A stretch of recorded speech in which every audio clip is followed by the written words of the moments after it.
Well, hello, everybody. This is Tim Green with the Rattle Magazine. Welcome to Rattlecast number 226. Thanks so much for joining me. Today's guest, Matthew Buckley Smith, is here. He'll be with us in about 10 minutes. But before we begin, I should say that Rattle is a publication of the Rattle Foundation, a 501c3 nonprofit working to promote the practice of poetry.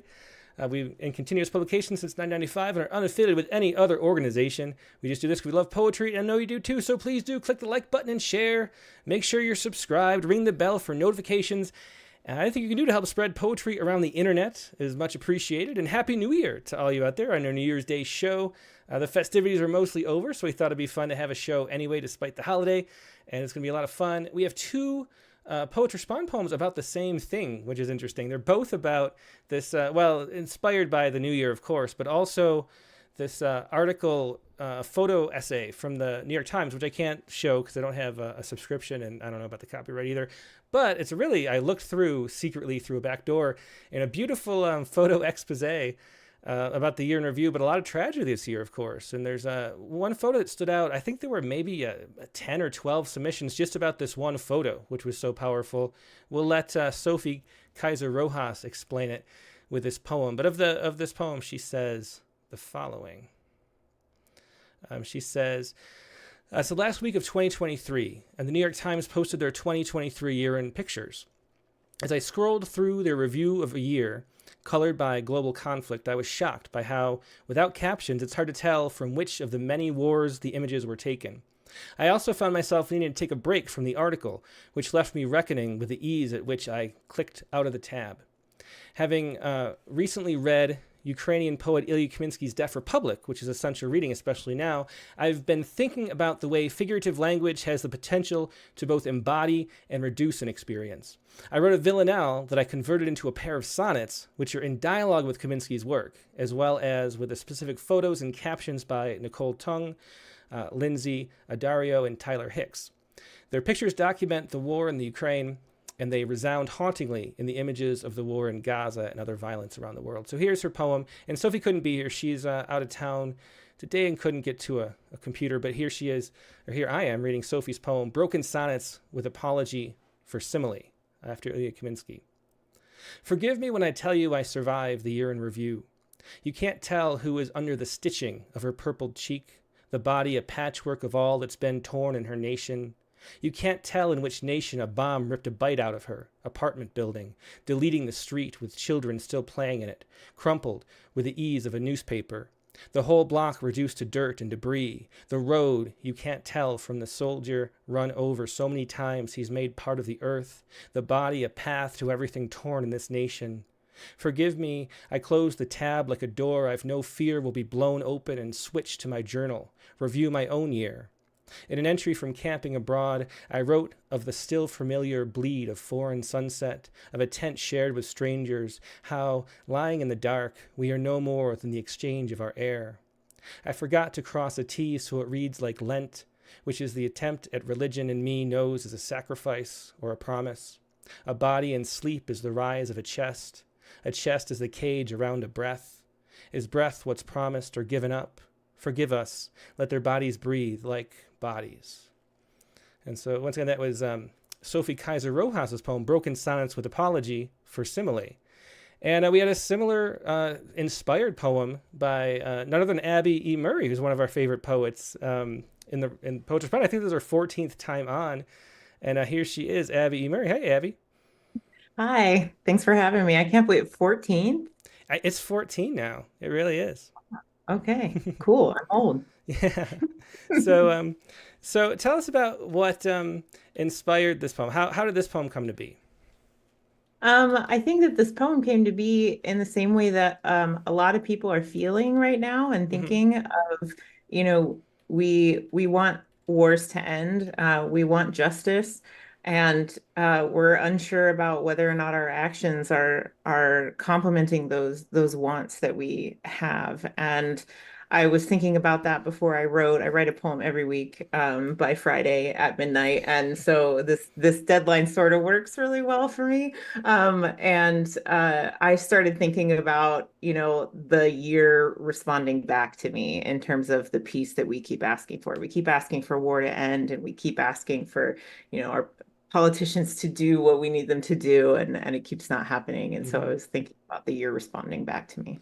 Yeah, it's interesting. Some of the best Poets Respond poems have been these kind of poems that look at the way we say certain things and take them for granted. Just Mhm. the idea of peace on earth, as if Yeah. it's something to be wished for, is just such an interesting thing. And then spinning off on that with a poem is something that seems to work really well. So Yeah. yeah, Yeah. yeah. Well, why don't you go ahead and read it? Okay. This is The New Year Makes a Request. It wants us to stop wishing for peace, like it's the one guarding some gold mine of surrender or compassion. Like the act of not killing each other really is as easy as pouring tea into mugs. Like it's something we could have had years ago if we needed it enough to get up and make it ourselves. The new year is broke. The new year wants us to put dinner on the table for once, wants to arrive in January without pouring a drink for anybody, wants us to rub its swollen feet. And while we're at it, stop drawing it as a baby, too. Can't we tell how old it is? How it's been growing for ages the way we give it no choice but to do? Its face withered as the leather of believing that wishes are akin to changing. The new year is tossing our demands out the window like laundry. And here we are, catching them like the birds they are not. Just a bunch of prayers as useful as limp underpants and socks. Who will destroy the guns, the dictators, the injustice, we shriek? Who will bring us what we're waiting for? And the new year points to so much peace within reach of us in the shape of rubble or sweat or estrangement or disapproval or debt, needing to be gathered, sorted, and kept. Get it yourselves, the new year says, and its voice is as clear as a mother's. Yeah, just beautiful poem. Thanks so much for sharing that, Abby. It was one of the already so widely shared. I kind of joked that it was the most shared poem of the year, but it is the most, but it might be the most shared poem already for the entire 2024. To have it on the first day is great. Another beautiful and really touching and speaking to so much of what so many people are thinking and feeling right now, as you always do. Thanks for Yeah. sharing that and for being a guest. Thank you so much. It's been really nice to hear from people who've been reading it. Awesome. Thanks so much. Take care. Bye. Bye. That was Abby E. Murray. That was today's poet with two Poets Respond poems we had this week. We had both Abby E. Murray's and the other one we read earlier. And as always, if you'd like to share your own Poets Respond poems, the deadline, like Abby said, is midnight. So on Friday. So share any poems about current events, if you would. Now we're going to take a quick break and go to our main guest, Matthew Buckley Smith. So sit tight, and I'll be right back with more poetry.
And we're back. Today's guest is Matthew Buckley Smith. Matthew makes a podcast and writes stuff. That's the bio on his website. And I can really relate, actually, to just wanting to say something as simple like that. But if you say more, his poems and stories appeared in AGNI, American Life and Poetry, and elsewhere. His first book of poems, Dirge for an Imaginary World, was selected by Andrew Hudgins for the 2011 Able Muse Book Award.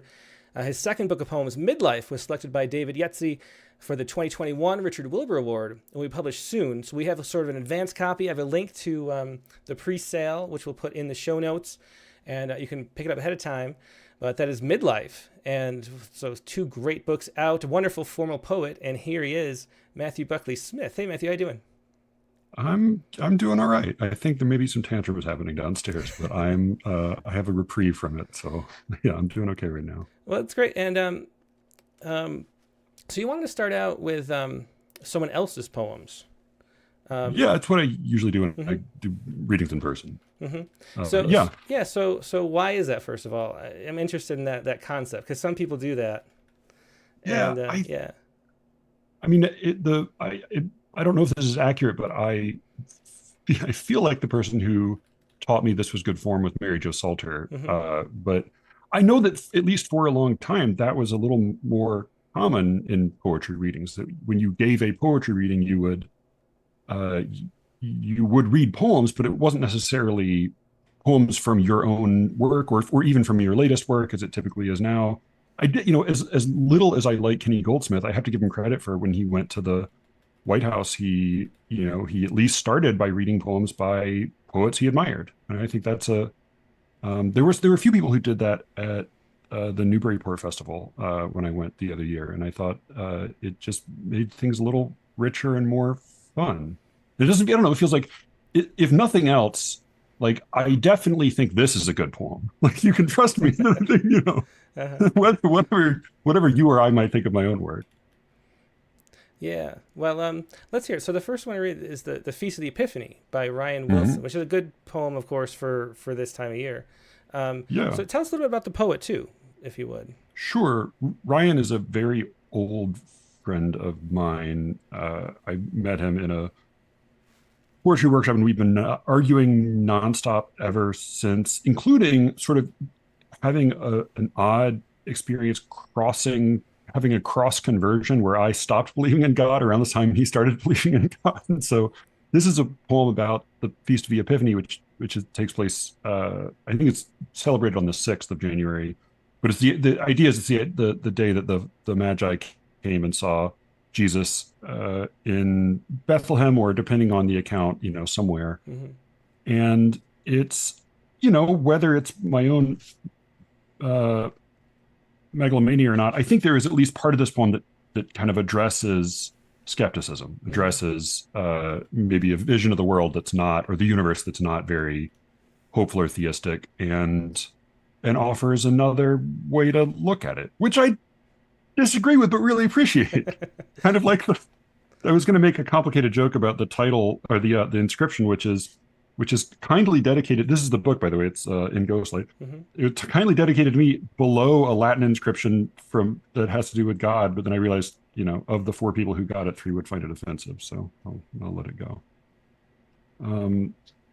This is I've lost my page now. The Feast of the Epiphany by Ryan Wilson. I think he's got to be giving a nod. I mean, he is certainly giving a nod to Eliot's Journey of the Magi, who, that poem begins a cold coming we had of it, I think. And the first line even sort of says, like, yeah, that's true. But then he takes it to a slightly different place than Eliot does. I think it's a little funnier. I know Eliot's great. Sometimes he gets a little serious. And, I think that poem has very little, the straight face doesn't crack in that poem. But this one's maybe a little more flexible. Yeah, well, let's hear it. Go ahead. Why don't you read it? Yeah. The Feast of the Epiphany by Ryan Wilson. Hard going, yes, for an astronomer, a man of science, the cold journey long, especially for 3 such as we were, scatterbrains, moon calves, heads full of sphere song, kings of forgotten realms, perhaps not extant for all we knew, applying esoteric terms of azimuths, nuances of the sextant to striking tents and goading pachyderms. We lumbered day and night through desert places, incarcerated by pain, hunger, thirst. Our one hope, that hope held, in fact, no basis. What doesn't kill us only makes us stranger.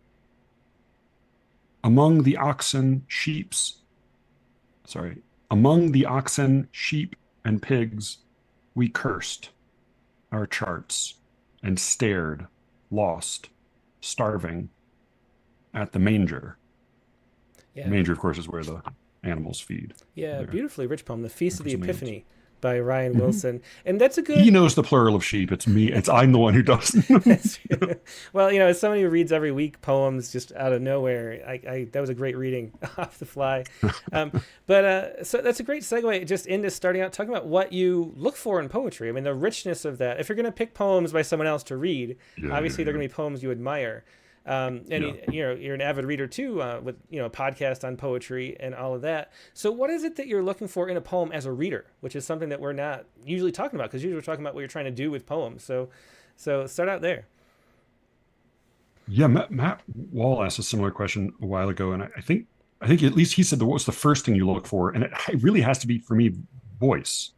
I have to feel like I'm listening to a, not even necessarily a real or historical or psychologically naturalistic voice, but like a plausible voice, even if it's a god or a angel or an elf, just something, a voice that feels to me like, oh, I recognize that as somebody who has a perspective, who wants something, who cares about things, who comes from somewhere. And after that, I want to be made to feel something. I tend to think poems are not very... My wife and I are obsessively watching Project Runway right now, and the very talented designers on there talk a lot about expressing themselves, and it kind of makes me want to slap them, because I think, like, often expressing yourself is the wrong way to think about it. I don't think poems are really about emotion so much as they are devices for causing emotion. That you can... That's the way you communicate, is by making somebody else feel something that you felt, not by writing about your emotion or expressing yourself. Maybe that's what expression is. But yeah, I want to hear a voice that rings true. I recognize it. I feel like that's a real person speaking. I want to be made to feel something. I would love for there to be some lines I remember. What doesn't kill us only makes us stranger is hard to forget. And I would, and then I think I really appreciate, like, elegance, beauty, but elegance in particular, doing much with little. So yeah, those are four on the list. Yeah, I mean, that's a great advice. I think the voice is so important too. A lot of times I tell people, like, if you're writing a poem, imagining it that it's somebody actually speaking to somebody else is such a key part of it. It's something that somebody could say to somebody, no matter who those somebodies are. It could be God speaking to a field mouse, as long as it's something that you can imagine that there's an authenticity to that transaction. I think it's such an important thing. And then the richness you can see in the poems you choose. Let's do the other one that you wanted to share. Another poet we get to be introduced to, Cameron Clark. Cameron is familiar to anybody who listens to Slee Ricketts, which I will plug shamelessly. T-shirt. He is an infuriatingly talented young poet who infuriates people for many other reasons besides his talent, I should say. But he published this poem in Image. It's called "The Blind Poet Explains How to Draw the Sea." Just because I know he gets real fussy about it, I will note that the blind poet is a character he writes about. It does bear some resemblance to him, but not in all ways. And he is, in general, not somebody who is especially interested in autobiographical writing. So this poem, I think, in some ways, people find it accessible because it seems a little bit more straightforward than some of his other poems. But I just think it's a good poem, and it's pertinent to my own attempt in his. I wrote a poem dedicated to him, that I'll get to in a minute. This is called "The Blind Poet Explains How to Draw the Sea" by Cameron Clark. The shore is brailed by detritus, shelled and detonating with the sea. I'm done with talking visually about shit. Describing. What's light to those who only know the sun as an oven in their loathed bones? From now on, I'll fast on sound. The gramophone tide set on edge, the rising, hissing wires of water coiled into stone. What's stone, if not light that's hardened to a stubbornness? The eye stubborn, leaving the world unread in the face of the sea's regard. This is how to draw the sea for those without the luxury of sight. Draw a voice that never learns to leave its throat, a whitened voice that washes up your body. And that was The Blind Poet Explains How to Draw the Sea by Cameron Clark, published Image, graciously provided online by them. And the other poem I should say we found at, it's in the 2019 issue of Modern Age, available online. It's also online, but yeah. Yeah, exactly. There you go. So, so another beautiful poem, and you can see the richness of language in both of those poems. And then you wrote this poem from Rattle, 4C, and I didn't know who 4C was, obviously, because that's all it says. But so this was Ars Ekphrastica from our fall issue. And do you want to just explain that a little poem, what the connection is, and then we'll read that too. Sure. Cameron is a big lover of ekphrastic poetry. He writes a lot of ekphrastic poetry and is sort of obsessed with the concept of it. He had a sequence. I think it was a sequence on Goya's Black House paintings. But this was surprising to me as a dumb person because Cameron can't see. So his interest in ekphrasis, and it is largely, ekphrasis as in the sense of poems specifically about paintings even. He reads a lot about art and is very interested in it. Part of what I find unnerving about that poem about how to draw the sea is the way in which a lot of it is familiar. That the shells and the braille, even braille that's a metaphor that too many poets, including myself, have used thoughtlessly. But a lot of the descriptions, the sun as an oven and loathed bones, the stone as lightened, hardened to a stubbornness. They're descriptions of familiar things that are really unfamiliar because they're come at from a completely different angle than I'm used to. And so I was sort of fascinated by his love of ekphrasis and wasn't sure how to get my head around it. So I tried. I sent you a note about this. I'm in a little poetry group with a couple of ladies, Helena Fetter and Charmaine Cadeau, who we come up with a prompt each week, and then we write a poem in response to the prompt, and then we call it. It's very brief, and move on our way. And this was one for that. I'm not sure what the prompt. It was either a prompt about writing something for a friend, or it was a prompt about something else. But I ended up with this, and it's for Cameron, but it's also, of course, a response to one of my favorite poems, the Rilke's Archaic Torso of Apollo, in which I steal a line from it. Not paraphrase because it's in fucking English, but yeah, it's my own slightly modified. That might be Steve. I can't remember if that's Stephen Mitchell's translation or not. I don't know. I'm plagiarizing willy-nilly now. But yeah, he starts the poem by saying, "We cannot know the gods unheard of head," and it's a poem about a statue of Apollo where everything has been destroyed except for the torso. There's no head, no limbs, no genitals, just the torso, and he writes about it from there. So with all that nonsense in my head, I tried to put down some lines that might have some juice to them. That's what this is. Ars Ekphrastica for Cameron.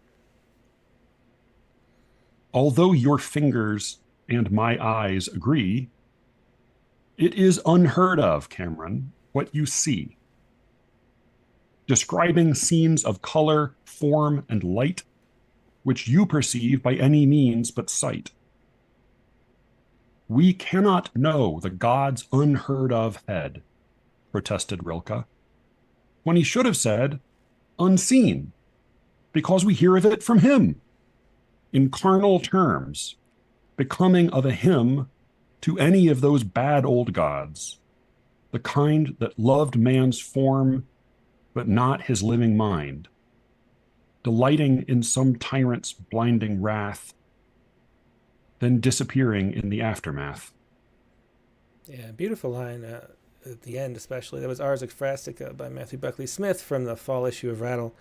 And you can see there, so we've looked at 3 poems already, 2 by someone else, 1 by you. And you can see the richness of language, which is something that just always stands out in your work. Can you tell us a little bit about how you came into poetry? Is it something that you've always loved? Is it something that you found later? And what was there an initiating sort of poem that turned you on for the first time? Yeah, I loved, children's poems and nursery rhymes from when I was real little, and I wrote poems in school. I was a real weepy, bookish weirdo who was always trying to please teachers. So I got some encouragement in writing, and that was enough to keep me going probably longer than I should admit. I think I liked a lot of the normal people one likes as a kid. I mean, as a kid, I liked Shel Silverstein, Stevenson's Garden's Book of Verse, and all of the canonical nursery rhymes. As a younger kid, I got into Eliot, who my family has a weird obsession with. So I read a lot of Eliot, having no clue what he was saying, but just thinking it sounded great, and knowing that I was told it was important. My dad read me.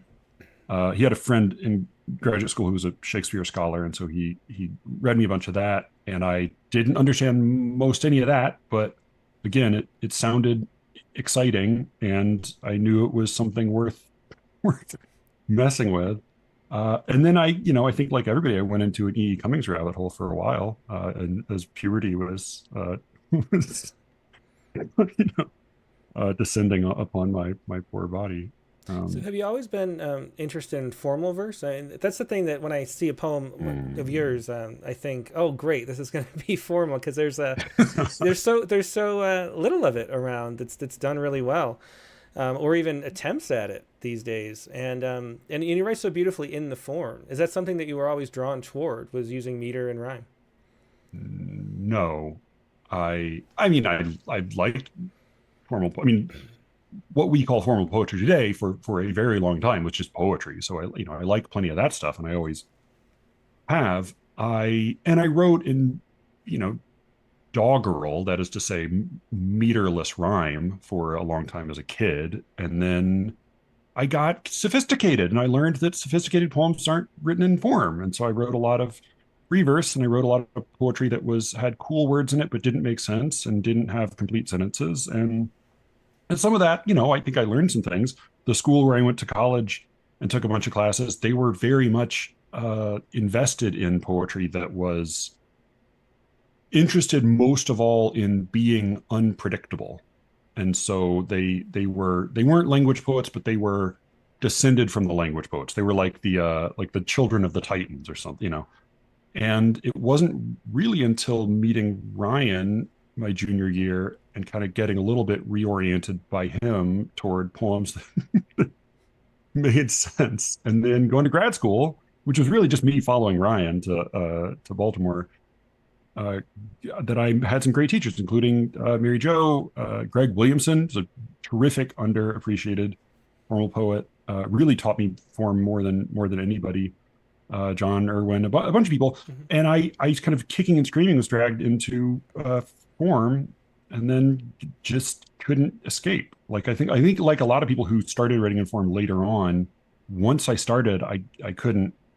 I occasionally tried to write in free verse, and it is not good. The results are embarrassing.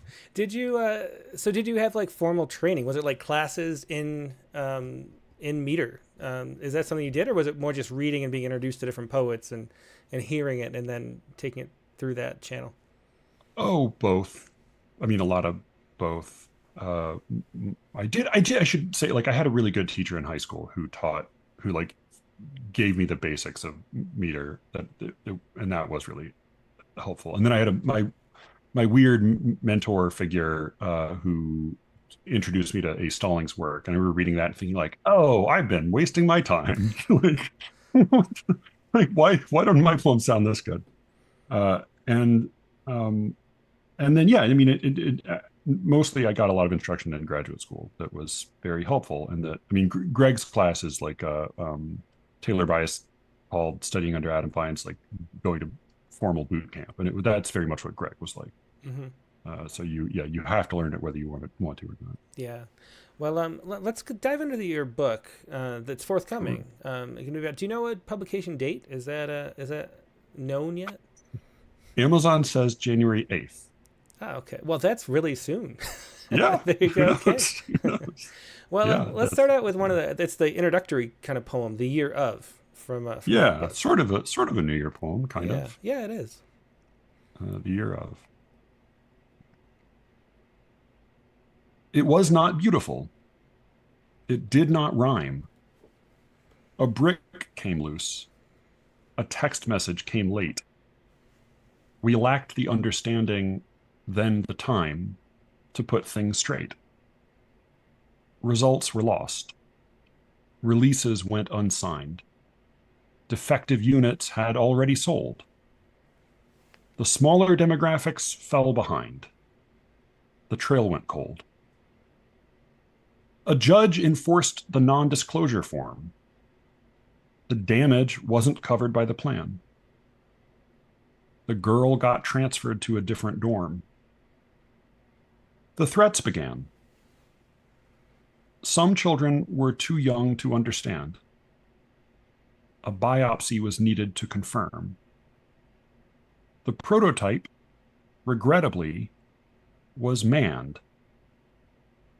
Budgets were short-term. Though we were brave, though we were dutiful, not all of us were fitted for the climb. It was not fair. It was not beautiful. It did not rhyme. Yeah, that's the opening poem to Midlife. That's "The Year of" by Matthew Buckley Smith. And so this in the leaf flyer side, it says that these are the poems that you've written since your last book. It's basically one of the things. Yeah. In the sort of I guess I'm learning a typical, a sly manner that you like to say things. So what was the theme? How did the theme emerge from this book? Is it just did you have like these poems and then realize what you were writing about? How did the book come together with over time, given that they're, you characterize them that way as the poems that you've written since your last book? Yeah, I mean, I'm sort of being coy there, but I'm really fairly literal. I think I say the best poems because there are a whole lot of other poems that are not in the book that are very bad. But yeah, this is at least what I think are the best poems since my last book. This is where like you can definitely explain yourself out of mystery, or like you can definitely, I might like show you the shark robot and ruin the effect, but I don't really believe in book projects or themes. I kind of think like when I talk to poets who say I have 2 poetry manuscripts I'm sending around, I want to say like maybe you just have one and you need to take the best half from each and send out the really good stuff. I just tend to think that I don't know, poetry books last so briefly. Like a poetry collection as a collection is ephemeral. I mean, how many poetry collections, even like from famous poets of the 20th century, do we really, really remember as collections? There's like not a lot. There's Ariel, life studies, Wits and Weddings, Geography 3, Boys Will, or no, North of Boston, maybe. But like honestly, what we really remember are individual poems, because like a lot of those books, those are, Larkin was pretty choosy, but like obviously as Bishop was as well. But like in many cases, it's just like a handful of poems that emerge, and like those are the keepers, and the rest of them sort of like, well, that was okay to read, and now I've forgotten about it. And that's kind of how I think about my own books. I'm just trying to like this is the best I've got from the last, I think in the jacket flap it says 9 years. Mm-hmm. And then the press that was supposed to publish it went under. And so it's actually 12 years now. Oh, yeah. Oh, wow. Well, Oh, so, wow. so what do you say? Do you think we publish too many books? Is that like a problem within poetry? If you think they should be combined, do you think there are too many of them? I think I definitely argue with people about this. And the person who yells at me the most about it is Matt Wall, who's also a very entertaining podcaster. You should check out. I hate Matt Wall. He makes a living off of his poems.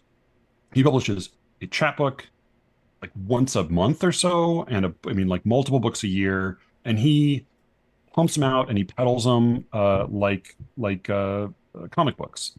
And that's how he pays his bills. If you do that, I don't think you're publishing too many books. Mm-hmm. Like if that's how you're paying, like go for it. Like there's sci-fi writers who like pump out like Kindle books and they have to write a lot of them to keep their audience. If that's what you're doing, go for it. But there are a lot of especially academic poets who have a kind of a comfortable relationship with the press, and they have an established relationship with they have an established reputation, and they have a kind of a circuit of schools where their friends teach, and they know they can go read there and their friends will come read here. And they just know that like, oh, I guess I've written about enough poems, and I guess like, okay, well, I'll go ahead and send this to the press. And it's been 2.5 years since the last one. I think there are good poets who like just crank poems out that are, I think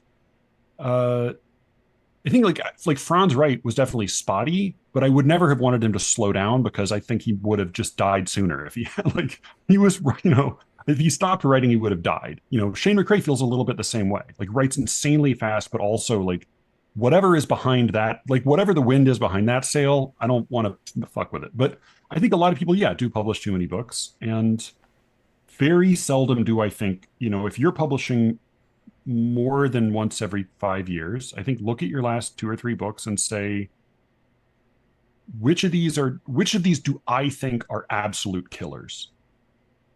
And if it's not every poem in the book, then you probably if it's not at least most of the poems in the book, like, have fewer books. I don't know. Nobody is anxious for the next book somebody will dispute me on that. But like, I think very seldom do we say like, oh, I can't wait for this book of poems to come out. Mm-hmm. It's a sentiment I've heard by almost nobody. Yeah. Well, it's kind of true. I mean, books arrive in the mail for me, and I say, oh, it's nice they have a new book, and then you check it out. But it is rare, and now that you mention it, that you're waiting on bated breath for a new one from somebody. How much of I wondered if we'd get into this, because the poems you sent, the newer poems, have a lot to do with the publishing poetry industry and about poetry readings and things like that. How much? Yeah. And I don't think we're gonna focus mostly on the book for the rest of the show. But since we're on this topic, how much of it like what is the role of poetry in your life? You do this podcast, and you'd have the books, but you don't teach it at college. I'm right about that, right? Nope. I don't teach it at college. I do teach mostly fiction at a little local, it's like low. I shouldn't say low rent. It's like Grub Street in the Chapel Hill, Duke, Mm-hmm. Raleigh Triangle, whatever, Durham Raleigh Triangle. And then I am maybe going to be teaching a class soon with Elijah Blumoff of Versecraft. So we are figuring that out, but we may be teaching a poetry class that way. But I'm super ambivalent about poetry classes. Yeah. You had a real question that well, it's rare for that. I'm just thinking about how it's just so rare that somebody's not in that world. You mentioned that the sort of the publishing. But neither treadmill. You, right? You're not. No, I'm not at all, and I wouldn't want to be. I don't think. It's part of what keeps Rattle so like gratifyingly weird. I think it's just it's like it's your deal. It's like stuff you like. Right? That's what it should be. It's exactly. A college radio. Exactly. With no, goal toward awards. So what is it? What I'm getting at, though, I mean, this book, Midlife, which we haven't really gotten into yet, but Midlife is sort of about looking at your midlife, as the title would say, and thinking about too. I mean, these are sort of mostly familiar poems and poems about relationships and things like that. But then the newer poems, interestingly, are about poetry's place, sort of in midlife, and there's sort of a "what am I doing with my life" type vibe to those poems. And so what are you doing doing with your life? Is, I guess, the question I want to ask. Like, do you think that dedicating your life to poetry as you have is something that you'd be thankful for? I was thinking about that reading the new poems, because, you know, I was thinking, well, I feel sort of the same way. Like, I'm spending my life on this. Is it worth it? But then I think, what else would I spend it on that would be better? Right. And I come up with nothing. So, like, if I was, you know, like, say I was, you know, I just watched a football game yesterday. So I was like a producer for the football games on CBS or something. A friend of mine does that. I would feel like that was sort of empty. And the poetry is so rich.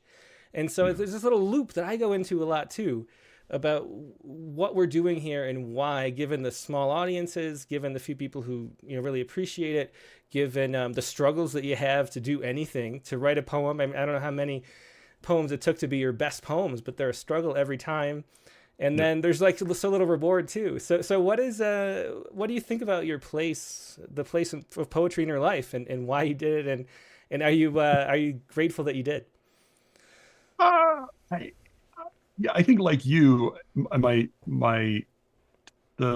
the motto that gets me to sleep at night is, well, you have to bet your life on something, you know, like you gotta, like, maybe it's not like I'm going to make it in the NFL, but it's going to be like, I'm going to bother to spend all this time and energy and care somewhere on something, on someone. And, you know, there are certainly worse possibilities. Yeah, I don't know. I'm totally uncertain. I am very grateful for the people I have met through poetry, chief among them, you know, my wife, who I met in the MFA program. But I don't know. I don't think I would, in a vacuum, recommend it to people who had other options. I don't know. Even Cameron, who's very, very talented, who's also very young. You know, I think he's such a fiend for it. Like, it's so much part of who he is. I can't imagine him leaving it behind entirely, unless he went to be a gun runner like Rimbaud. But yeah, I don't think he's planning to go into academia. I think it. I don't think it's a good. I mean, early in the podcast, I said I think it's a little bit like a drug addiction. Like, I think the way we talk about. There's a weird sense that, like, it's okay that you're doing all this for poetry because poetry has some intrinsic, not even value, but like it's if we said the things we say about the time and the money and the effort and the care we spend on poetry, if we said them about heroin, we wouldn't have to change our statements very much, but people would look at us very differently. But at this point, I'm a heroin addict. I'm not going to be like, it's not another path for me. Yeah, well, let's see. I'm trying to, let me see. The poem, what did I think of? The public statement. Do you have that with you? Public statement from Blood Ray. That's one of the ones I was thinking about. Yeah, Blood Ray. And there are a bunch of these that, you know, Overheard It or Reading is a good one too. This is the channel you're going down next. It's very clear from what you said. There's some, I would say, like, between that and like staring into the abyss of depression, there's some, you know, it's a 6 of 1. Do you want me to read public statement? Do you? I mean, what's your the other? I think both are a good example of what we're talking about here. Yeah. I'll read. Let me pull up. I feel like Overheard It or Reading is going to make more people angry, so I'll go for that one. Okay, sounds good. When I read this at Newburyport, which is, I think, the only place I've read it, my computer wrote this. I made a whole disclaimer at the beginning about how I was at a reading and I overheard someone saying this. There's a Carl Dennis poem where he says called "A Colleague Confesses," and it's all in the voice of this other person. I will imagine that this is preceded by a disclaimer. I'll just say that. Overheard It or Reading. My computer will open it up. Yeah. Enough high-handed free verse poems about some celebrated tyrant's tragic wife. Enough feeling seen. Enough banishing doubt. Enough lending old grievances new life. Don't tell me writing is its own reward. Don't tell yourself there's wealth in all that knowledge. I'm too old for your prose poems and too bored to quake before the light you saw in college. Stop calling mediocre verse divine. Stop using parataxis as a crutch. Stop saving all your wit for the last line. Stop writing guzzles. Stop writing so much. Try teaching poems your students won't forget. Try reading schools you're not a member of. Quit politics. Pick up a cigarette. Delete your timeline. Fall in fucking love.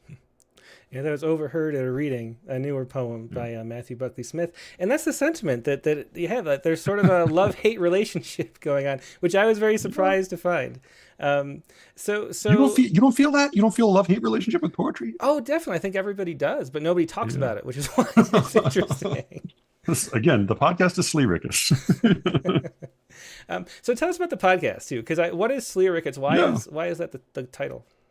So I was going to say, as I put on the t-shirt, I was like, oh, they're good. It's a good thing I chose a really obvious and memorable word in a really clear, legible font. This catastrophe.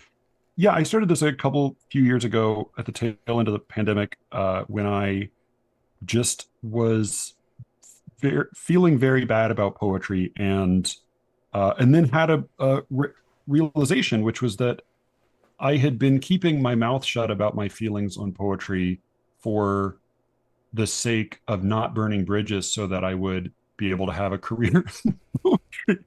I was like, well, shit, I'm not having a career in poetry. What am I doing this for? So I might as well enjoy myself on the way down. And that's where it started. Slyricus, the name comes from, it's a corruption. My now 6-year-old daughter, when she was little, she couldn't say the word secrets. And so she, like a lot of, in a kind of classic little kid confusion, she mixed up the word secrets with the action of whispering. And so when I would try to kind of soothe her to sleep while I was reading her story, if I started whispering, she would say, no Slyricus, no Slyricus. She wanted me to read loud. So that's where the word came from. So I figured I was telling some tales out of school. I should give it that name. So what is it that it is the only thing on the internet with that name. So it passes the Google test, which my name has never passed. Mm-hmm. Well, there you go. That's a good idea. My name, of course, is ruined by the Disney movie. So there's that problem too. Oh, I forgot about that. Yeah, Timothy Green, right? Yep, the magical child. And the irony is that I switched to Timothy from just Tim because there was a football player who was famous and became a novelist. And so then all of a sudden everybody thought I was a novelist football player. And I'm like, no, I'm just a poet. And so I said, I'll go by Timothy. That sounds poetic. And then Disney stole my name for a movie. So you don't have it as bad as the designer who just got eliminated on Project Runway, who's he's a sweet guy. He's of Indian descent. His first name is COVID. So he's, others have survived worse. Well, the Googleability is very important. So what do you do on Slyricus? So what is the podcast like, and why should people listen? So there are a lot of really good poetry podcasts. This being one of them. You have your own slightly different. I kind of appreciate when a podcast has its own weird wrinkle to it, which is true of like most of the podcasts. The poetry podcasts, at least that I really like. Poetry Says, Versecraft. I hate Matt Wall. Ratbag Poetics is a newer one. My wrinkle is that I guess it is a dumb show for smart people who like poetry. We don't always talk about poetry. We definitely get we spent an episode recently talking about Harry Harlow, who's a scientist who famously performed horrible experiments on monkeys. But most of the people I talk with on the show are poets: Alice Allen, Cameron Clark, and then Brian Platzer is a novelist. We talk about other things.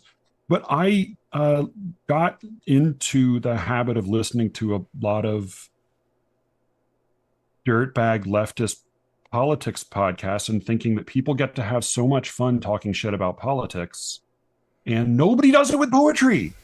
People are so polite about poetry. And I appreciate when there's a podcast that's like straightforwardly educational, or like, let's read poems and like examine them technically. Like those are serving a clear function. But a lot of podcasts feel a little bit like where it doesn't feel like the way poets talk when they're at the bar after the reading. It feels like the way poets talk at the podium during the reading. Mm-hmm. Yeah, and so this is the at the bar off mic conversation, but it happens on mic. Mm-hmm. And so why do you think that is? I mean, is it to not burn bridges? It definitely is. Like, very careful. We talked about a lot that it's hard to find people will even write interesting reviews of poems, because everything reads like a high school book report where you're sort of praising something, maybe criticizing for 3 praises for every 1 criticism, and then doing a 5-paragraph introduction and conclusion. I mean, that's just how the reviews feel. Yeah. And it's so hard to find reviews that are interesting enough that anybody wants to read. But then the ones that don't sort of stand out so much as sort of smear pieces that they're like having too much fun with it, and there's sort of no in between. But why do you think we can't just have fun with it? Does it all go back to academia? Does it all go back to like everybody's trying to find a career and doesn't want to burn bridges, and so we're so careful about everything that we can't have fun anymore? Because I kind of feel that. Yeah, I think that is some of it. I think that's certainly some of it. I do think that as the MFA pyramid scheme is starting to collapse, I think that like as it becomes clearer and clearer that like, no, you're not going to have a career in academia, maybe some of those pressures will relent. I also think there's something to we do tend to treat, like there's a way people talk about poetry, even outside of the academy, where they talk about like the need for the importance of promoting poetry, the importance of getting people reading poetry, and the importance of getting poetry out there. And I kind of think like, well, does anybody talk about the importance of getting movies out there, of getting like pop music out there? I don't know. I mean, I think that if you are treating it like a lot, like for poetry has been divorced from, except in very, either insta poets who I'm not into, but I totally respect, or like Matt Wall, like weird sort of, weirdo punk rock poets. I think poetry has mostly been divorced from any kind of audience, immediate audience response. Mm-hmm. Right? Like it's different. It's one of the reasons I'm fascinated by Rattle, like the podcast, the magazine, all of it, because you're just this guy who then publishes poems you like for an audience of readers who are linked up with you and your magazine and your podcast, but there's not some greater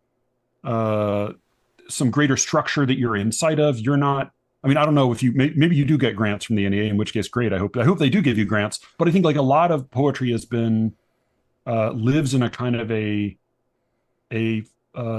stagnant fake economy where there's this weird indirect relationship between people like applying for support or petitioning support from a committee or a panel or a body or a grant or foundation, and then getting resources and then producing something that people maybe read, maybe pay for, but that doesn't really matter because that's not where the resources come from. Mm-hmm. I think I'm talking like I'm a capitalist. I'm not, if anything, I'm a dumb socialist, but I think, yeah, there's something to just like the stagnant museum quality of the poetic, I don't know if it's a marketplace or an economy. That's why I'm a dumb socialist. Yeah, well, I think one of the things I always think of is there's this concept in marketing where things could be sold as vitamins, medicine, or candy. Like candy is something that you want to eat. It sort of sells itself, right? Because it's sweet, it's full of sugar. Yeah. And then medicine is something that's going to relieve your suffering and your pain. But we tend to sell. That's what National Poetry Month does, and why I find National Poetry Month really annoying. It's like, eat your vitamins, kids, eat your broccoli. Yeah. Poetry is wonderful for you. And I think that has to do with all the grant writing that goes on. We have to sort of have this appearance that it's some kind of good for you vitamin that we're handing out, and so people will give us grant money. And I think that's a big problem. To make poetry feel interesting too. I mean, the lack of sort of energy around reviews and discussion and just having fun with it, just is really pervasive, and I think that's a big problem. Totally, and that's and that's why it is like people were so blown away by Amanda Gorman's poem.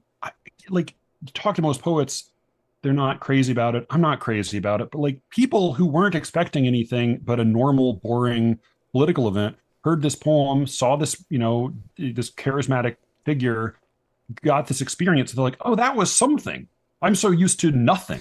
I'm so used to like Richard Blanco or God bless her, Maya Angelou droning on. Like this was something. And I think like that's again, it's the thing that happens at most poetry readings. People don't go expecting to enjoy themselves. They go expecting they treat it like church. Mm-hmm. Yeah, it's God, interesting. In a way God bless all the churchgoers out there, but like church is boring.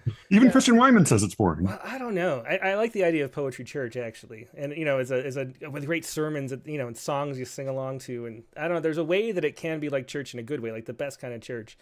Do you know the Young Gene Lee play Church? No, I don't. No.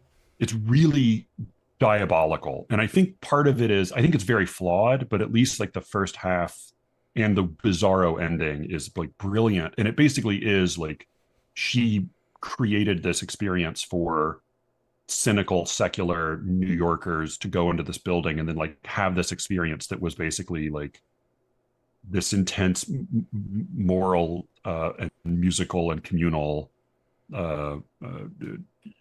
galvanization that like that I think is what church can be for people who really go into it and experience it intensely. Mm-hmm.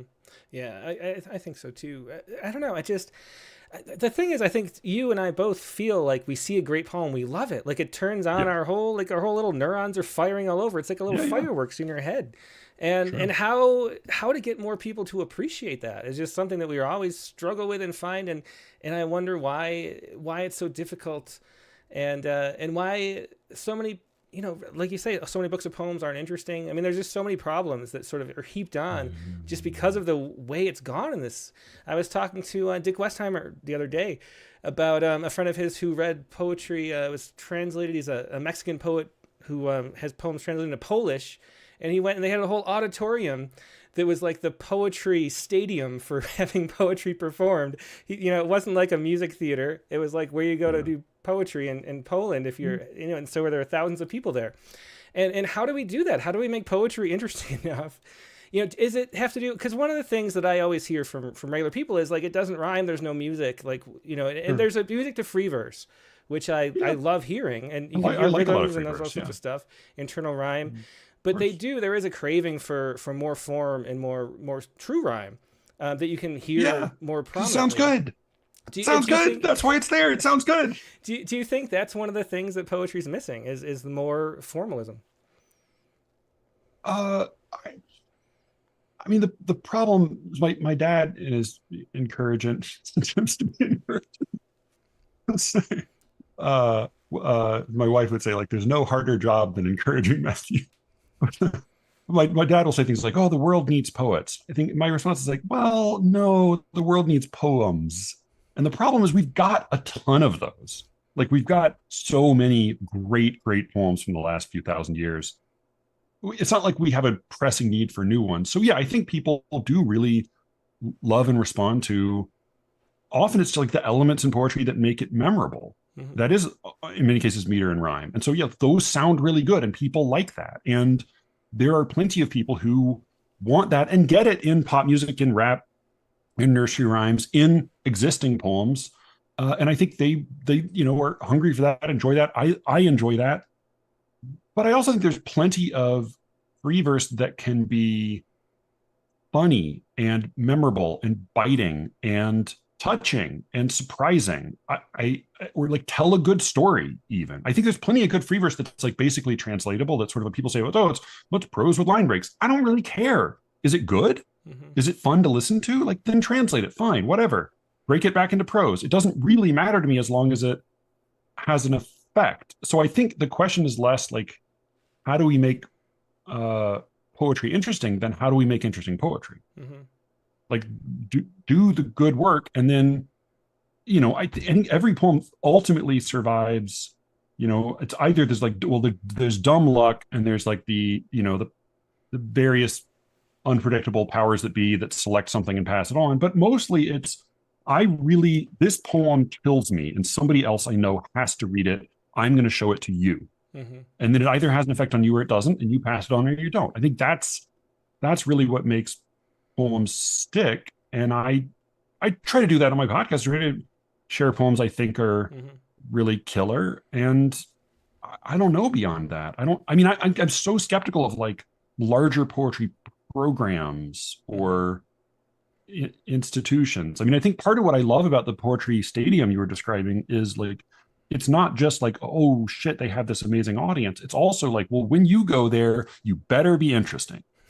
Like when you're up on that stage, you can't be mediocre. There's none of this mumbly bookstore shit. Like you need to perform. Well, that's what I always liked about the slam too. You know, with the audience, if you were terrible, you'd get booed off the stage. I mean, there's no, there's people start heckling you out of nowhere. Crucial. But, and if you are good and if you are interesting, which is really what it's all about, the whole audience gets behind you, and there's so much energy from that.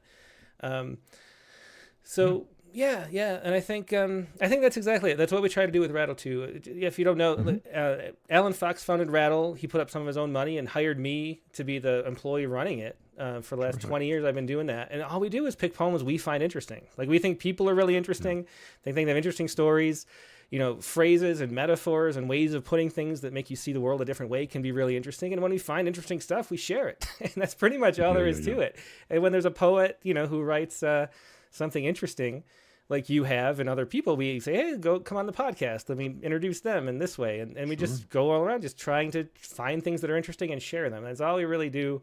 And with no other goals or affiliations. And that's the only reason I'm willing to do it as a career, So anyway, that was such a big tangent. I didn't mean to go on that, but it's something that we haven't really talked about on a show in a long time. It reminds me of the episode with Eric Campbell. If anybody likes this, go watch the one with Eric Campbell from like 34 or something. But anyway, I want to get back to your book though, because we do need poems. We do need to share what you're writing in this midlife book. So so let's do another poem. Lullaby Before Birth is the next one up.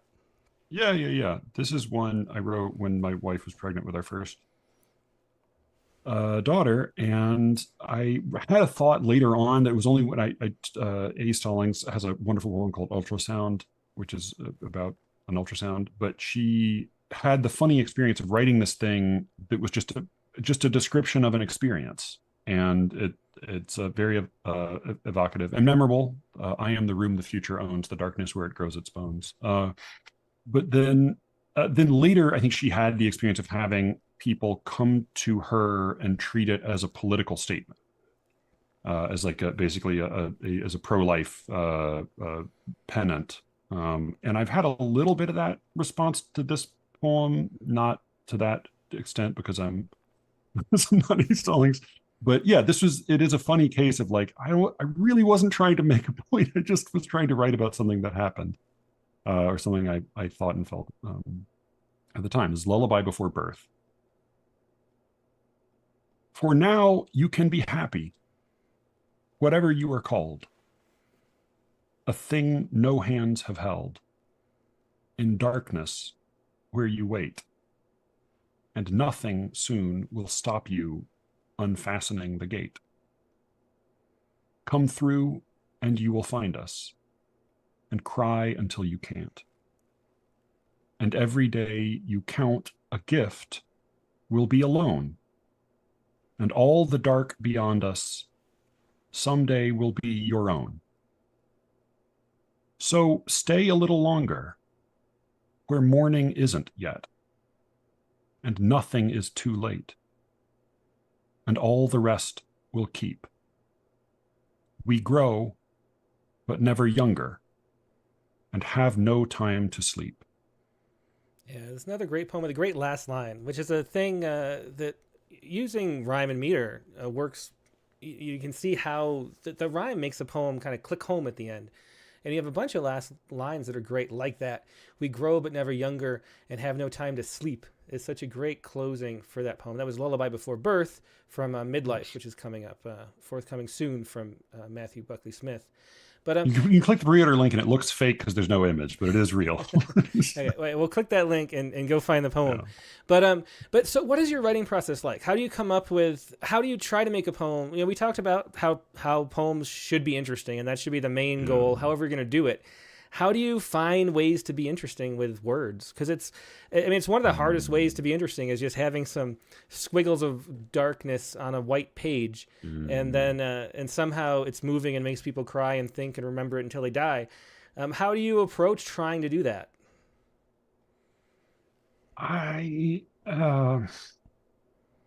Increasingly, I write quickly and cut. I spend less time revising and more time throwing away, if that makes sense. Like I Elijah wanted me to do a poem for his podcast. It was a group thing recently, and I wrote 6 poems because I needed to have 5 to throw away in order to have one that was okay.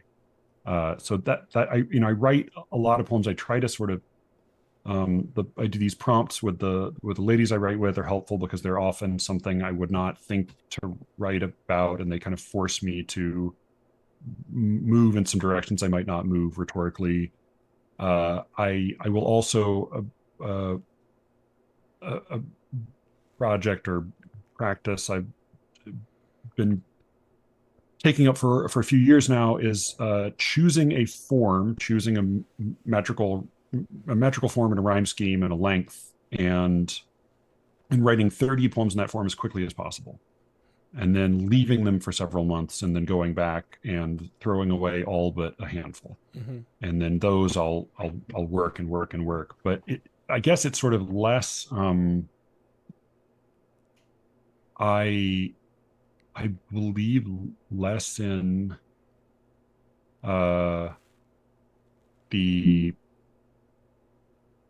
like the discovery through sculpting and more in discovery through archaeology.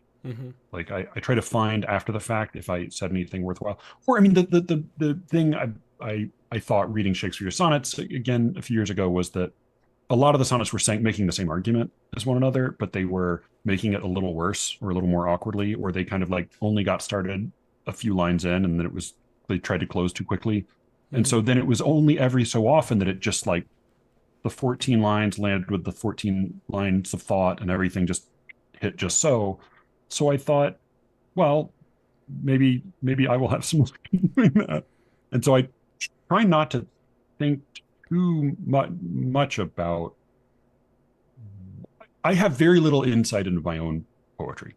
I have very little insight into my own poetry. I just try to pick out the things afterward that I think might have something to them. Yeah.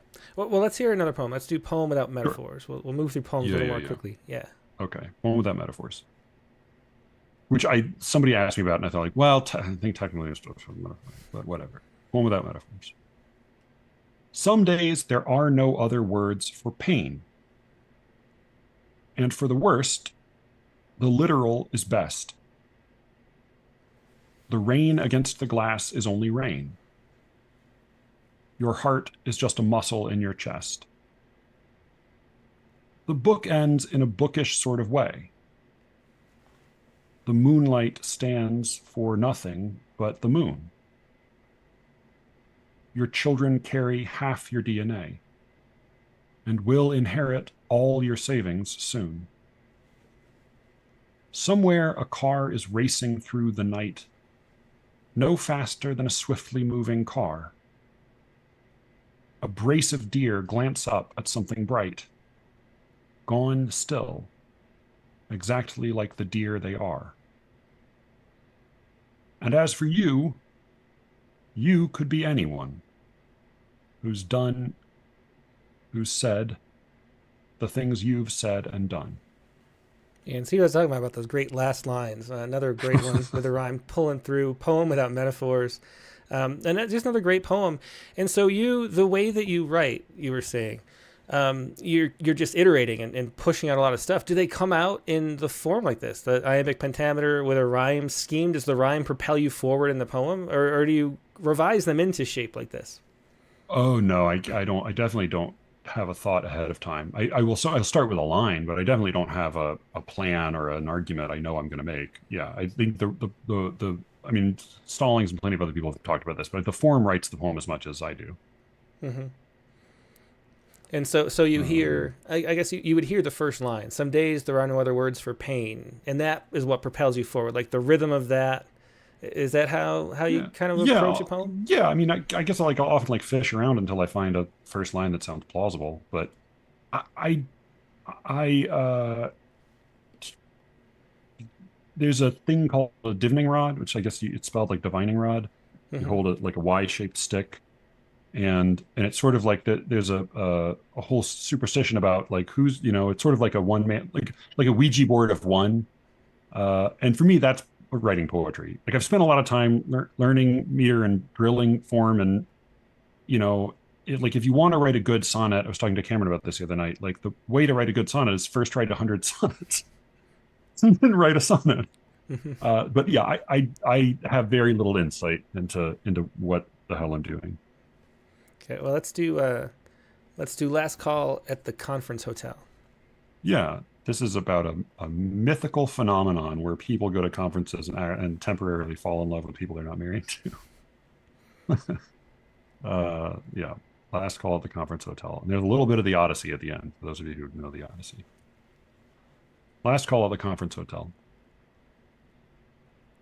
At 2, they were still married, 2 others asleep back home. Talk having seldom varied from her favorite epic poem. They knew enough to keep shy of a nightcap in his suite. Enough not to say goodbye, or what year they might next meet. She pulled away from his side just one of her sun-bright hairs, and laughed a last time, or tried, and carried herself upstairs. When she went, he turned to look at his hands, and raised no wave, and found the place in his book he'd half forgotten to save. But a man roped to a mast by his oarsman and his choice aches to return when he's past the final pitiless voice. And sirens forget the sweet nothing as soon as it's sung. And all one cannot repeat alters the heart with the tongue. Yeah, so there's another poem from Midlife, Last Call at the Conference Hotel, from Matthew Buckley Smith. Do you go, speaking of being sort of, disenthused with the literary world, do you go to conferences? What do you try to do to promote yourself and Sleer Ricketts? Do you just push stuff out and let it be? Or do you... I don't know anymore. I don't know. I'm thought like, well, I'll wear this t-shirt. That'll help. I have no idea. I'm not on social media. I was a little bit for a little while, and it was horrible, and I don't have any appetite for it. I go to the ALCW conference every year because my friend Ryan tells me to go, and I'm affiliated with their poetry magazine. What's ALCW? I don't even know. ALCW, the Association of Literary Scholars, Writers, and Critics. Mm-hmm. LCW, no, critics and writers.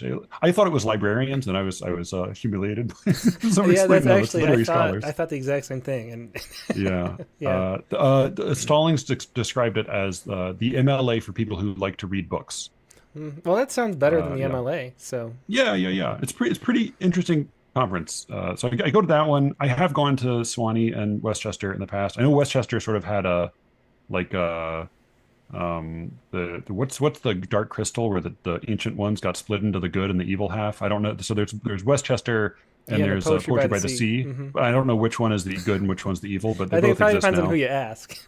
Right, it's probably true. That's pretty much true of everything. But... Yeah, last time I went to that was 10 years ago, but that's more because I am old and boring and have kids than anything else. So what? Do you find that what we kind of do at Rattle is we put out stuff we like, and then people tell each other, and I don't even know how it works, but we have an audience. Do you find that works? That if the love of the poetry and the discussion sort of carry itself along, or do you feel like you should be doing more to promote your own work? Oh, yeah. I mean, I feel horrible every time I do something to promote because it's a gross feeling. But yeah, I'm sure I should. I mean, I think. Yeah, I'm terrible at this. I have no idea what I'm doing. I have no idea what works. Is the true answer. But yeah, it has been nice making a little bit of a community with some other poetry podcast, and then some other, writers and people affiliated with magazines through the podcast more. I mean, that has connected me with people in the world more than certainly poetry ever has. Mm-hmm. I think just writing good work is not even remotely enough. Yeah. Even writing and publishing good work. I just think it's. Well, I mean, that's true, but I don't know what enough would be either. I mean, I have no idea. Mm-hmm. Yeah, like I was talking to Karan Kapoor and Shannon Mann, who have just wonderful only poems that they just started. But they kind of have only poems. Is that a magazine? Only poems. Yeah. It's they have, I think, one poet a month, or maybe one a week. And it's wonderful. They do a little interview with it. It's just great, and the fact that it's great, I think people appreciate and are spreading it around. But I know Shannon just opened a Facebook account for the first time ever.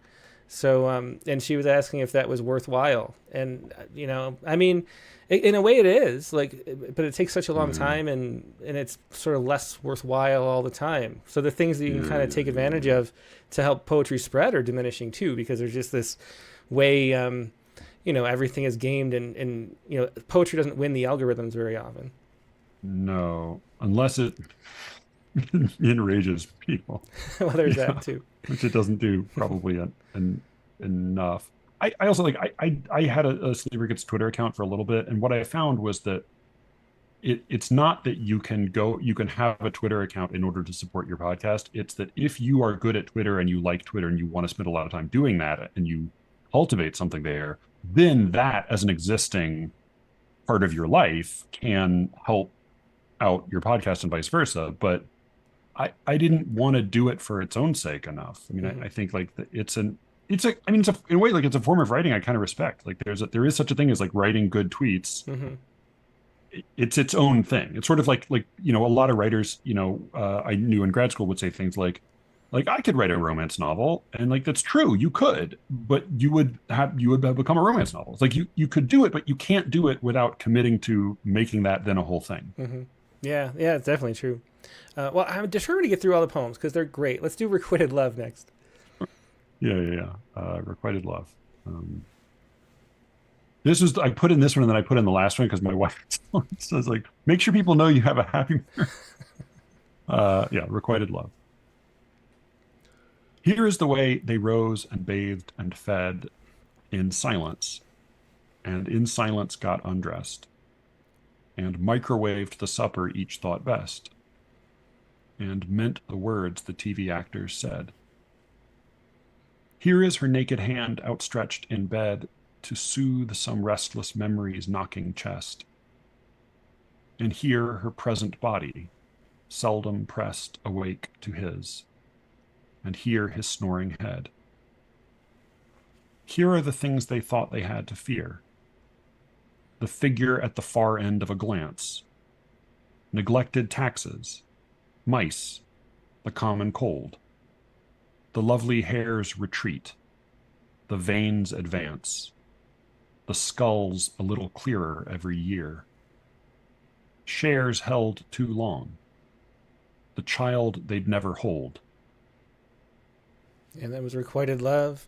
And this was from Midlife, the new book just about to come out by Matthew Buckley Smith.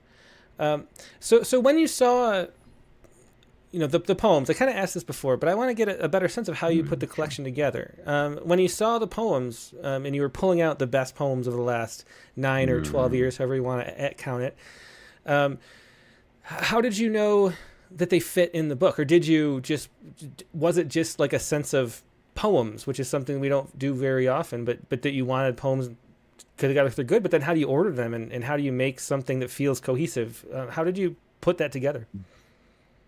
Yeah, how I put it together is I took a swing at it and showed it to Ryan, and he said, it's missing something. It feels a little relentless. It's kind of depressing.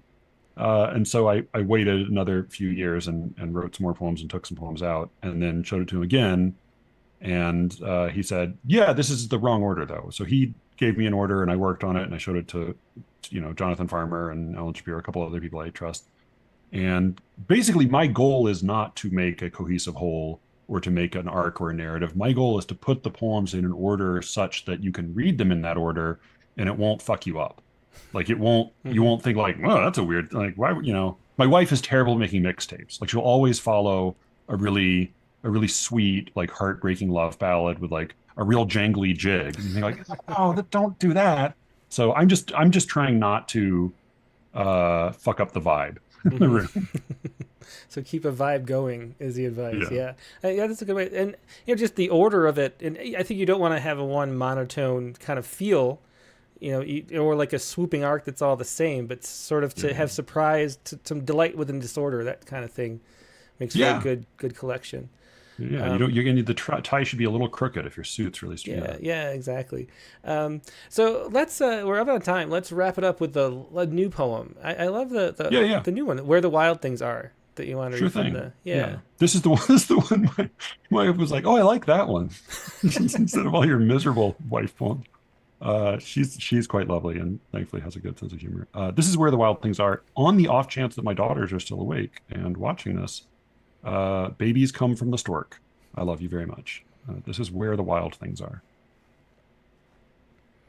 In the book our daughters love, dark thickets spring up from the floor to claim young Max's room, supplanting every pale familiar thing with starlit branch and stamen, stalk and bloom. So when you set the white noise app to play its loop of forest sounds on a summer night, and shut the blinds, and strip, and shyly say, you wouldn't mind if I turned out the light, I wonder if our girls upstairs might hear the savage noises coming from beneath, and think again of Max's friends, and fear once more the terrible eyes and claws and teeth, and whether they'd be any less afraid to learn these were the woods where they were made. Yeah, it's a great poem, Where the Wild Things Are. You see, it's first published in Able Muse, which is a great press for formal poetry. If you'd like the style of poetry Matthew's reading, Able Muse is a great place. I'm not sure if their message board is still active as much as it used to be. It is. Yeah, Rattlecast is still up. Alex is a great patron of formal poetry. And I should say, this is supposed to come out. I don't know if it's come out yet, but thank you, Alex. He's a very understanding. Yeah, that's Alex Pepple, and it's really, I should have him. He doesn't send poems in though. I wish, tell him if you see him, tell him to send me some poems so we can have him on a Rattlecast. Yeah. But totally will. Yeah. but yeah, he's wonderful and does Able Muse, and they publish so many of the formalist poets that are really good. And that message board, if anybody's interested in learning more, they, at least when I used to go there, they would critique.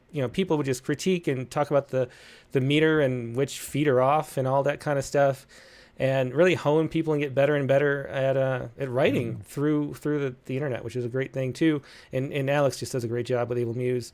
We've had several guests that have come through. And just like Anna Evans is one of them I'm thinking of. A bunch of other people Aaron too. Chichigian big on there. So, it's where Cameron cut his teeth as a 12-year-old.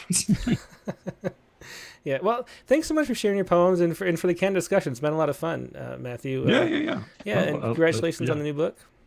Thank you. I'm just really impressed by this whole thing you got going, and I've always been a fan of Rattle and of you as a man apart. Well, thanks. I appreciate that. So where can people find Sleer Rickets? You just type in Sleer Rickets. Sleer Rickets. SleerRickets.com will work. That'll take you to my website. But yeah, you can also just look. Yeah, Matthew Buckley Smith. My website has all the links for everything. Yeah. Well, sounds good. Yeah, come check it out. Yeah, thanks for sharing and for the discussion. It was a lot of fun. Right. Good. Have a good night. Happy New Year. It's Matthew Buckley Smith. You can find more of Matthew Buckley Smith's work at MatthewBuckleySmith.com. Of course, or Sleer Rickets. That's SleerRickets.com is the site of the podcast. Now, we're going to take a quick break and go to our prompt lines. And the prompt for this week was to look at an old family photograph and find an object in the background that you hadn't noticed before and write a poem about that. That was the prompt for this week. If you'd like to share poems, if you wrote one for the prompt, email it to promptlines. That's promptlines@rattle.com, so I can share it on the screen like I was with Matthew's poems just now. And then find the Zoom link, which I'm about to deploy, on Facebook and YouTube. I'll put them in the chat windows. Just join, but only join if you'd like to share poems. The best place to listen to poetry is right there where you are, either on YouTube or Facebook or Twitter, so that you can read along as we go. But if you'd like to share poems, join us, and we'll be right back with more poetry.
And we're back. Thanks for your patience. Now, like I said, it's time for the prompt lines, and our prompt poems editor, Katie Dozier, is here. Hello, Katie. You got to unmute yourself. How you doing?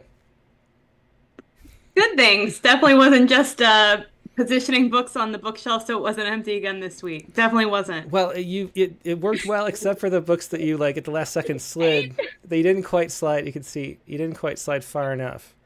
There are a lot of books. A lot of books. next time it's a bigger shove. But next week we'll be doing the podcast from that office right there, and we'll fill it out next week with more books. We will not have a problem filling it out. We have too many books. Big surprise. Yeah, there's no surprise there, and I got more books to bring too in the suitcase. So yay! So the prompt this week was to look at an old family photograph and find an object in the background that you hadn't noticed before and write a poem about it. So what did you do, Katie? Well, this was a really fun excuse to look through my old family pictures. I did it with my daughter, Lizzie, who was really patient until eventually was like, okay, that's enough old picture. But what I noticed was one in particular, just with my grandfather, and his detail that, you know how you can see something sometime and then it flashes like how many times you've actually seen that. And it was just like, he always had these sharpened pencils around him. He was a retired doctor and he was very officious and very neat. And he was always ready to write something down. So he always had sharpened pencils by him. So in one of the pictures, I'm very glad that it was there. And it kind of took me back to that place. Oh, okay. Well, I have it ready. Why don't you go ahead and read it? Okay. Friday night dinners with Gramp and Gran. Don't tell anyone, but I always took longer than I needed when I went pee. First, the chance to play queen on the just mopped checkerboard linoleum. My fanciest plastic shoes became gold glitter ice skates as I slid through the squares. I remember those curious chairs in the hallway where no one ever sat, seats as empty as clean plates. I remember the dark walls of Gramps' office, the floor-to-ceiling bookcases brimming with National Geographic, 3 sharpened pencils ready to sprint on the starting line of a legal pad. I remember his portrait in aviator glasses, him flying a black and white bomber plane in a leather jacket, 7 continents tracking the eclipses, red antelope wallpaper galloping in the bathroom, a knock, life, the crescent moon of a stolen bite. Oh, that's great. I love the haiku at the end, especially life, the crescent moon of a stolen bite. That's great. I have to thank Dick Westheimer for that, because that actually was from part of my Hyben from last week, where Dick commented and he took that line and made it into a haiku. Oh. And it was funny because I wrote the prose part of this and I was like, I feel like I've already written the right haiku for this. What is it? And it was racking my brain. I was like, oh, it was last week. So thank you to Dick Westheimer for telling me I should make a haiku out of that, because I did. Excellent. Yeah, thanks. He's very helpful lately. Thank you. Well, always. Dick always is. Okay, so for mine, and this is one of those episodes you probably, want to, share your poem and then jump off the Zoom to see, because I think people are probably going to be including pictures relatively often. So if you're watching and you might want to check it out on the YouTube or Facebook stream. But here's my photograph I use, which is I have a little binder, a little folder behind me. That was so disorienting. I was looking at the bookshelf behind you, Katie, and I was thinking, wait, that looks a little strange. Those aren't the books I remember there. That's the danger of having the same IKEA bookshelf in two states. It definitely is, yeah. So anyway, yeah, there somewhere on my side of the folder, there's a little photo that my mom actually put in my car when I drove to California. And so I don't tell you that. Yeah, so and the little labels with like what the year was. It was sweet. So that was 2004, I think. Yeah. So I had this little folder of photographs, and I pulled one out and did notice something hadn't noticed before. And if you look here, and you got to look at the YouTube, and there's the delay, so it's going to be a while before you even see the YouTube. Who knows, everybody? This is my photo of me at, I think, age like 8 or 9 maybe. And I noticed the candle in the back, which I had never noticed before in this picture, and it went here. Family photograph. It's a short poem. Family photograph. Here in the final house, your little brother rides you like a mouse atop a cat, atop a dog, all three balancing upon a log that might too soon be overturned. He isn't 4, but he's learned that joy is joy and falls are quick. He glances at the candlestick, now dented, your father threw across the room, then prominently presented. So there's that, which was set in the center place of our coffee table for years, in these future houses as a reminder, maybe. But anyway, that's my poem for this week. It was set in the center place of our coffee table. We got somebody.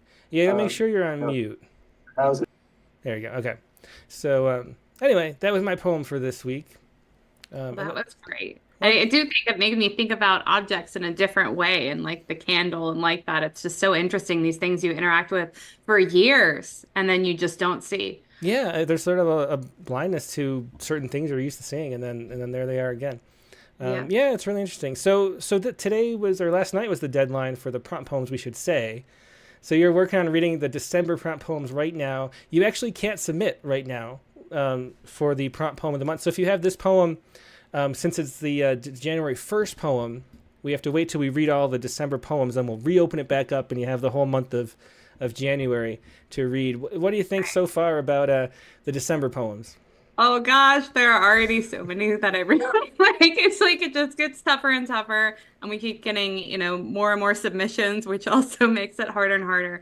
So I do appreciate the patience and not emailing Tim to say like, hey, why can't I submit this poem? Just give it a week. Maybe you'll even improve it in that time. Who knows?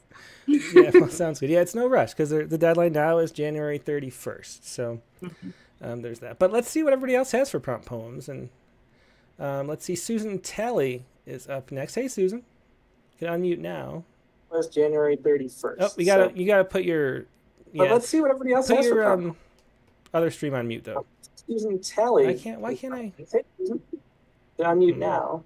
Was January 31st. Oh, you gotta put your. Let's see what everybody else has for other stream on mute though. Okay, hang on, Susan. So you have to, if you're gonna watch on the YouTube, to see the things, you have to. No, don't. Okay, so let's. Yeah. Okay, we'll go back. So if you're going to look on YouTube for the pictures, you have to have the YouTube on mute, I should say. I should have said, because it plays, there's this delay, it's like 15 seconds or something, and then so there'll be like 2 Tims you're talking to. It's very confusing. Let's go to Dick Westheimer, because I think he knows what I'm talking about. Hey, Dick. Hey, Tim. Yeah, so yeah, how's it going?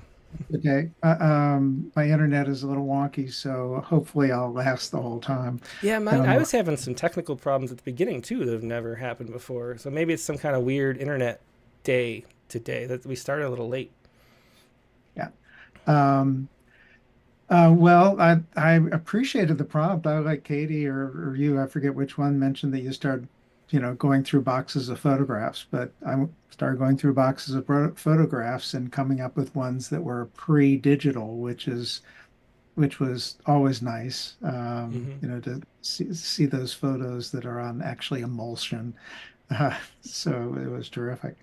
So I appreciated the prompt. I wrote a whole poem. I looked at it and I liked the first line and then decided I was going to sonnetize it because I needed to undo all the damage I had done by thinking I knew what the poem was about. Oh, that's interesting.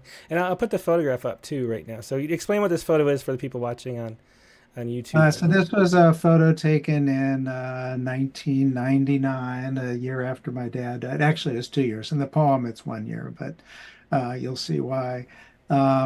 At my mom's house in Florida, and you'll see.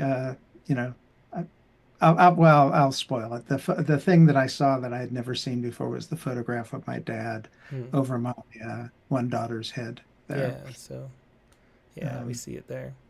Okay. So the title is Why We Keep Photographs of the Dead. No one looks good slouched back on a couch, but here we are, the camera counting down. You'd think we'd anticipate the flash, sit straight, and look like we wanted to remember how great we once were. You can see in our eyes that none of us was thinking of my dad, dead just 1 year, 7 months, and 42 days. Not even my mom, who's recently recalled what she believed before 50 years of all those concessions, so small. She barely noticed until he was gone. Baseball for one, and fancy cars too. But she loved Dad's hand, holding it like a palm plant in the Florida sand. So she keeps his photo on the shelf behind us so he can remind us to sit straight, don't slouch, succeed. Yeah, excellent poem. Why We Keep Photographs of the Dead, and then there's the photo that inspired it. Yeah, I really did. This was so fun looking through old photographs and seeing the things. So you don't look at the background, and to look in the back there's a lot to notice. And for me, the process, I liked what happened. I had an idea. It was more phrastic at the beginning, and then just realizing that it wanted to be something else, and I didn't know what. So I sort of like zoop, erased the penultimate 13 lines and rewrote it as a rhyming sonnet, and got surprised, that's the joy. Yeah, well, excellent. Yeah, good job, and it's fun to see a sonnet from you that rhymes, Dick. Thanks. Thanks. Bye-bye. Yeah, it was Dick Westheimer with Why We Keep Photographs of the Dead. And let's go to Carla Schwartz. And I should say, too, so to explain, if you're going to watch on YouTube, keep it on mute on the YouTube so that you're only listening on Zoom, and then it won't play back because there's the feedback problem. But let's go to Carla Schwartz next, then we'll do Susan Talley after that. Hey, Carla. Hi, thank you so much, Tim, and everybody. Wow, these poems are great.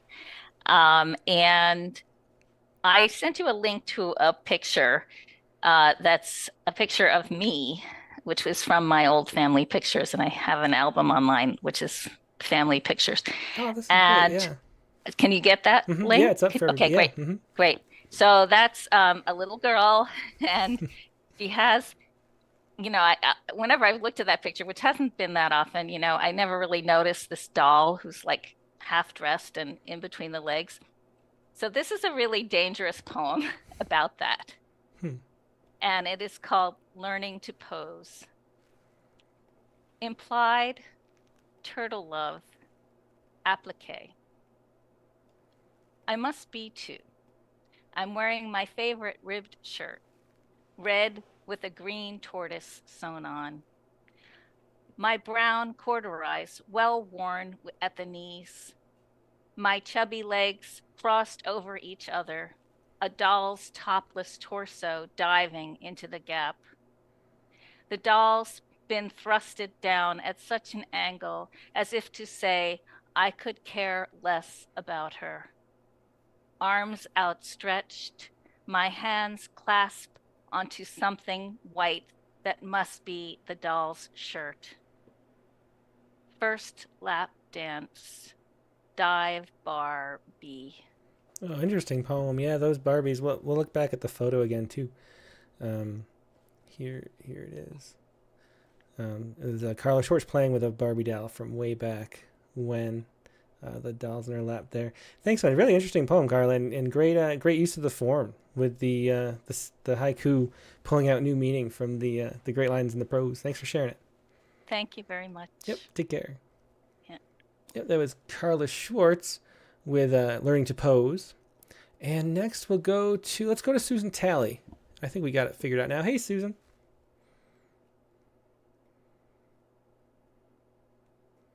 Let's see. Well, maybe not. Let's go to Laura Berg. I think Susan. Okay. Well, anyway, let's go to Laura Berg instead. And again, make sure if you're watching on YouTube to see the pictures that your YouTube's muted. Hi, Laura. Hi, everybody. Happy New Year. Yeah, Happy New Year. Great to see you. This is a really new one that has too many words in it, but I'm going to share it. And I have the picture separately. If it came through, you can see. I don't think this will work. I'll put it up this way here.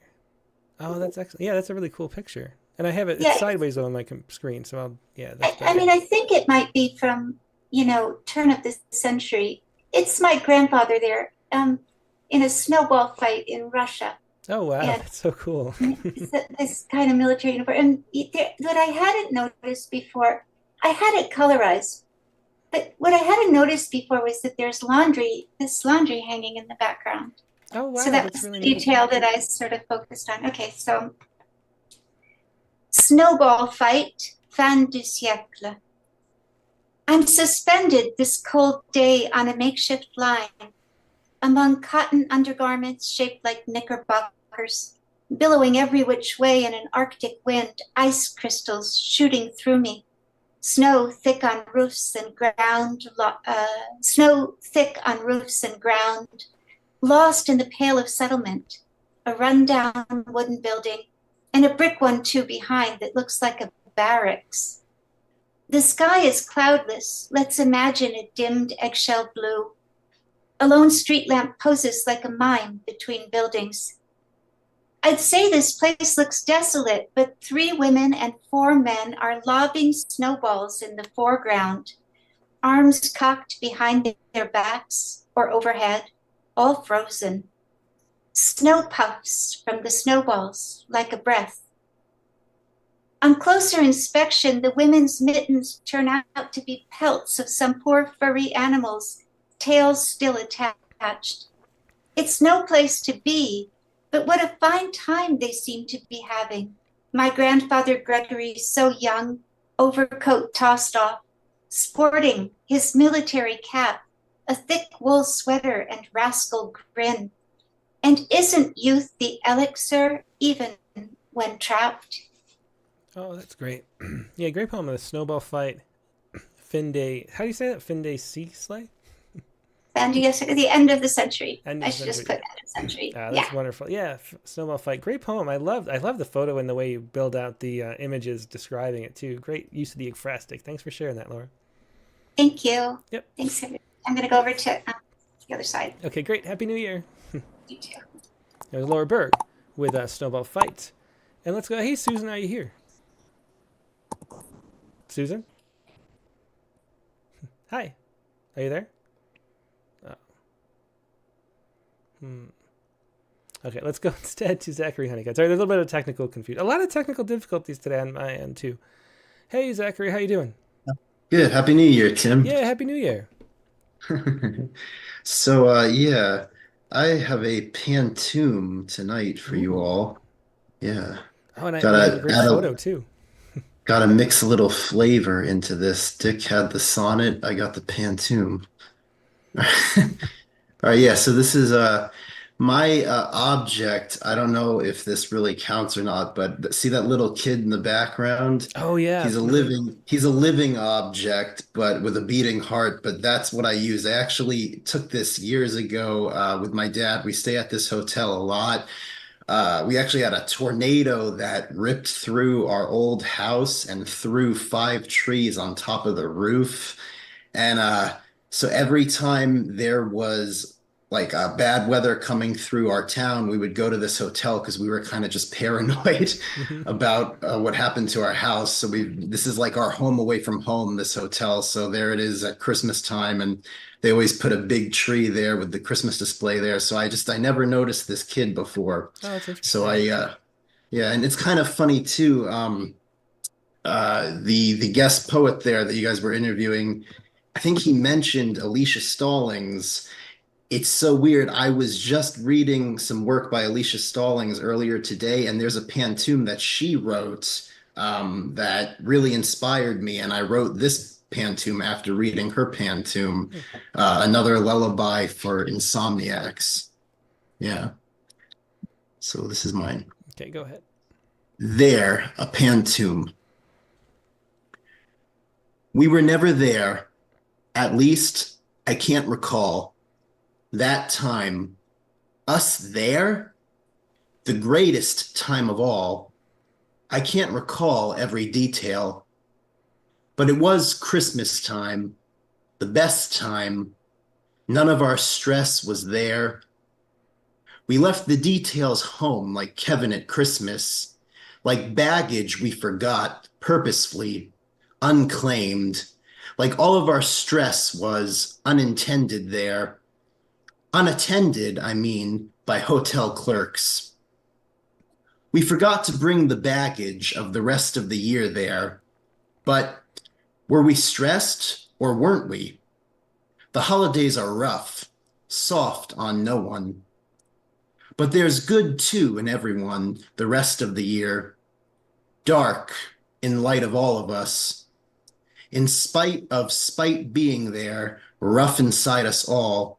But good, thank God, softens us. There's a boy behind us I didn't notice until now. Looking at this photo, looking like all of us, in spite of us all, making us who feel large, small. I can't recall the time I felt like the boy behind us. He's still there. Was he there at all? Then this is, I have an extra poem here. This is another list poem called Only in Gainesville. It's a one poem limit. A one poem limit? It is a one poem limit. I mean, if they're like right. if they're like haiku or something, it's totally fine anymore. But it was a full poem. That was like a real deal. I'll share it on the group with you guys tomorrow. Please do. But thanks, Zach. Yeah. That's great. Yeah, see you guys next week. Yep, Bye-bye. take care. Happy New Year. Happy New Year. Yeah, that was Zachary Honeycutt with There, a Pantoum. And let's see. Next up we have Nate Jacob. And we'll go to Susan Talley last, I think. We'll try to figure it out at the end. So we'll see. Hey, Nate. Hey. Happy New Year. Yeah, Happy New Year. Great to see you. So I attached my photo to the actual poem. Is it visible? Yep, we have it right here. A family photo. All right. This is from about 8 years back. Uh-huh. So I hadn't grown my beard yet. No, excuse me, 12 years back. Well, that's the start of the beard, probably, right? Yeah, that's a vacation beard right there. Uh-huh. I was still gainfully employed at this time, and trying to move up in the world. So anyway, I don't have an object in this, but if you could look on the very left side of that picture, you can see my fist holding my second youngest daughter, who's standing up next to me. So I wrote about that. I always have my hands squeezed in fists, and I'm trying to break the habit. So I titled this, "By Now the Poet Should Have Forearms Like Popeye." Great title. And it's a haibun. These moments, it just so happens I'd never let go. What should have been a gentle hand at my daughter's back turned out to be a fist. No rage, no pain, never once noticed by anyone else, just an unconscious expression of the fear of losing hold too soon, of moments, of people, of life. My daughters do it too. Try to stay in the moments by grabbing hold of them, squeezing them until almost lifeless, until most assuredly theirs. And the fists become an ache, and I do ache to go back to the moments I've had to let go. I do ache in the now for what has gone away. and the fist is still mine. The bigger the moment, the tighter the fist, the smaller the space, and the moment escapes me regardless. Better to be open to it than to squeeze the life from it. Breathe warmth into chilled hands opening. Yeah, excellent. And great use of the Hyben, too. Thanks for sharing that. And I love seeing all the Hyben coming across now. It's like we figured out how it's a good form, and now there's Hyben all over the place. It's a fun form to play with. It really. Yeah. It's for me, it's a writing block breaker, so I like it. Oh, that's great. Well, thanks for sharing that, Nate, as always. Thanks a lot. Yep, take care. So Nate Jacob with By Now the Poet Should Have Four Arms Like Popeye. Mike Bales is next up. Hey, Mike. Hello. My apologies. My family photos are in a cold storage thing, and I didn't want to brave it. If I could have found a way, I looked at a picture of Paul Bunyan, the giant, and him and the ox, and I thought about one trip my parents and I took to this Paul Bunyan Park. So if you would have had submittable, I would have sent a link to a photo of Paul Bunyan. But this poem's about that. It's called Heroes. Oh, cool. Yeah, let's hear it. A quiet drive in a highway, whispered a morning in Minnesota, a passage of farms and fields and lakes while going north. Wispy clouds overhead, a glimmering view through the windshield. My dad held the steering wheel. He took me to a park. At the front gate, Paul Bunyan stood 20 foot tall. An axe at his side glistened, ready to fell a forest in one swipe. And each footstep of Babe, the blue ox, created a lake. My father and I walked together, visions of the sun poking through clustered trees. Yeah, excellent. Thanks for sharing that. Heroes by Mike Bales. And I think I've seen that myself driving through Minnesota. Oh, yeah. I just read that it moved. It used to be, I think, at Bemidji, and now it's in the middle of a town called Brainerd. Oh, really? They're both a little bit of a drive from St. Cloud, where I went to grade school. Yeah, well, very cool. Well, thanks so much for sharing that, Mike. Okay, thanks. Yep, take care. There's Mike Bales with the Heroes. Let's see if Nivedita's there before she has to run off to work. Hey, Nivi, are you there? Hey, Tim. Yes, I'm here. Great to see you. So I would have gone to you earlier. I didn't see you on there at the end of the line. Hey. Not a problem. So, yes, I'm back to work as usual. Okay. And Happy New Year to everybody. Yeah, Happy New Year. Yeah, so what did you find in an old photo? Okay, so this is an old photo of me when I was probably a year or less than a year old. And I've always noticed that there was one easy chair in the background. And I remember that I used to sit on the second one, which is half hidden, which is something I just noticed recently. I mean, I don't know if the picture quality is clear or anything, but this is the photo. And you can see that there's a second easy chair that's half hidden, almost cut out of the frame. And I remember that because I always used to sit on the chair that was the farthest from the TV. That used to be sort of like my spot. Oh, that's cute. And that's the first time I actually noticed that. So that's basically what I wrote about. It's 3-shot haiku. Oh, great. Let's hear it. Easy chair. Technicolor memories of easy chair cradles, gentle childhood rest.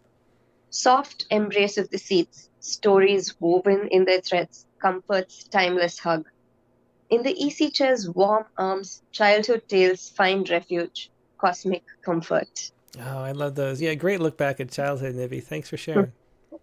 Thank you, Tim. Yep. And thanks. Such a great prompt, Katie. Thank you for that. Thanks. Take care. Have a great day at work. Thank you. You too. Bye. So Nivi to Karthik with Easy Chair. Brian O'Sullivan is next. Hi, Happy New Year. Hey, Brian. Yeah, Happy New Year. Thank you. So I love the prompt too. Family history is kind of one of my favorite subjects to write about. So I was excited about it. I put the photo in the file with my poem. It's probably the oldest family photo that I have. It's according to the cousin who I know on Ancestry who sent me this. It's from the 1880s, and it's our great-grandfather. Oh, wow. That's amazing. Yeah. Yeah, it's pretty cool. Now, how he knows it's our great-grandfather, I'm not really sure, but I'm just taking it on faith because it's interesting that way. Yeah, that's right. So describe it just for people who can only hear. Yeah, sure. Yeah, so there's he found it on a collection of poems from the Irish countryside. And it shows a guy standing by his pony and trap, or horse and trap, by a low stone wall, sort of in the woods. And it looks to me, after looking at it for a while, that there's a wheel missing, at least one wheel missing from the front of the trap. There are also some empty baskets in it. Yeah, it seems And like me knowing a like he's little maybe bit more fixing about it, my you know, replacing the great-grandfather, wheel. then now he's Yeah. able to kind of put together a story around it that at least to me is plausible. Mm-hmm. Oh, great. Sounds good. Cool. Let me. Sorry, Mike. Oh, there we go. Stuck in a rut. In the 1880s, Con O'Shea, a farmer, cobbler, and shopkeeper, returning home from his Imran to Cork, his baskets emptied of the firkins of butter he'd carried from Adrigol's hills and mountain to the market at Firkin Crane. He'd stayed the night at the Rookery, his usual doss house, and he could still feel the songs pulsing in his throat. They were running through his mind's ear when he felt a crack of wood against stone beneath him. He spat an Irish word that won't be learned on Duolingo. He might have cursed the fairy folk for the stubbly ruins they'd left around the low walls, or maybe he had no time for that old-timer shite, and maybe the wheel just broke in a rut. Whichever way, he got out of the pony trap, cupped his hands around the players, smoked it, and got to work. He knew tools. He'd used them as a cobbler and to build a house and a shop on the land he married into, and he sold them in that shop alongside Kate. Though the butter run was no odyssey, he was a man of many ways. His daughter's son, Paddy, was a quiet man of steady habits, but couldn't drive a steady nail. He'd say his ways were few, but he made the odyssey to his new world, the Bronx. And when the family gathered, Paddy would sing the Cuckoo's Call, perhaps one of the songs his grandfather had carried back from the Rookery with his empty baskets. Now Con's great-grandson, a narrowback who can't carry a tune in a firkin, taps some keys in Con's memory in between doing today's Wordle and cranking out work emails, with an episode of 1883 playing in the background, as he imagines knowing how to fix a wagon wheel, how to work as his ancestors worked, how to sing as they sang. Oh, I love the ending. Yeah, that was great. Great turn at the end, Brian. Thanks for sharing that. I love the photo. It's so neat to see. Yeah, me too. Yeah. All right, cool. Well, take care. Thanks a lot. Yeah, Brian O'Sullivan with Stuck in a Rut. Next, let's go to Bishwajit Mishra. Hey, Biz, how you doing? Hey, Tim. Good morning and Happy New Year. Yeah, Happy to New you Year. and everyone. Let me just turn on the video. Here you go. Yeah, good to see you. Good to see you too. And yeah, it was good interview. It was really different from, I mean, all of them are good, but today was different in a lot of other ways. I think so. I'm glad you I was a little worried that we were going too much off on a tangent, but I try to go where the guests go or where they, their stuff suggests. Yeah, It was yeah, fun. it's good for a change sometimes, right? Okay, so actually, I was quizzed by the part he talked about something. He talked about the church or something. You know how I do Haiga every day, and today I got up. Of course, we have been busy with kids around and all, so stuff. I was not getting anything. I went for a walk and looked at the church and all the parking lot around it was half frozen, and it rained last night. I was going to write something about it. I said, no, I'm not going to write about church on the first day of the year, and I'm not even Christian. I'd been a temple, I would have written it, not a New Year. Yeah. Because that just, I had that line. It was just saying, church, and look all the sleek spots around it. I said, I'm not going to write it. Well, anyway, I think you just did, but that's okay. So what do you have to share? I'm not sure what to pull up here. There's a lot of possibilities. Yeah, I've got a picture on the second page. I wanted to go older, but the one I found, I couldn't see something which I had noticed, and I didn't have time. I had kids and was really busy for. So do you have my email? I sent it by prompt lines. Yeah, I have the party, and I have two pictures too, so I wasn't sure. The second page has the picture. Oh, the second page in the file too. Oh, there it is. Okay, perfect. Gotcha. Because I have the signs. Oh, the signs you sent from that's what I was looking at. Okay. So after this, we'll do the sign thing. But this is the picture you're writing about this week. Now I remember. Okay. Yeah. So in this picture was a family. I think it was 2012. We used to live in Toronto. So in our backyard we had a brunch, and the young guy on here on the far end from just across from me. That time he was my daughter's boyfriend. He was just visiting us, I think, for the first or second time. And then they got married later. Oh, that's great. So, so we had this barbecue my wife was doing, and there was this, then the rest you can hear what I noticed for the first time I was looking for. Okay, And well, that's in the poem. Okay, sounds good. Yeah, let's hear it. Okay, this is the party. Instead of being hoisted as a flag, not even folded like a flag, it lied discarded at a nice weekend backyard lunch on a spring afternoon. Everything done from scratch, marination to grilling, at tables laid out under a plum tree. We had everyone, including a future member, but we slipped on one that I didn't notice until I sat down to write this poem.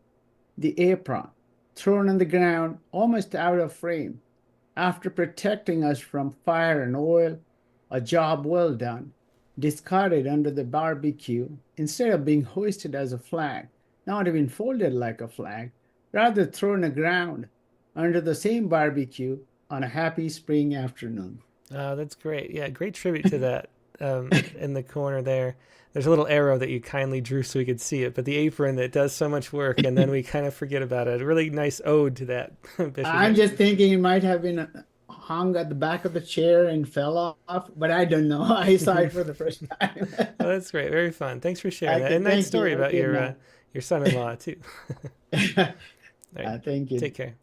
Yeah, it's Bishwajit Mishra with The Party.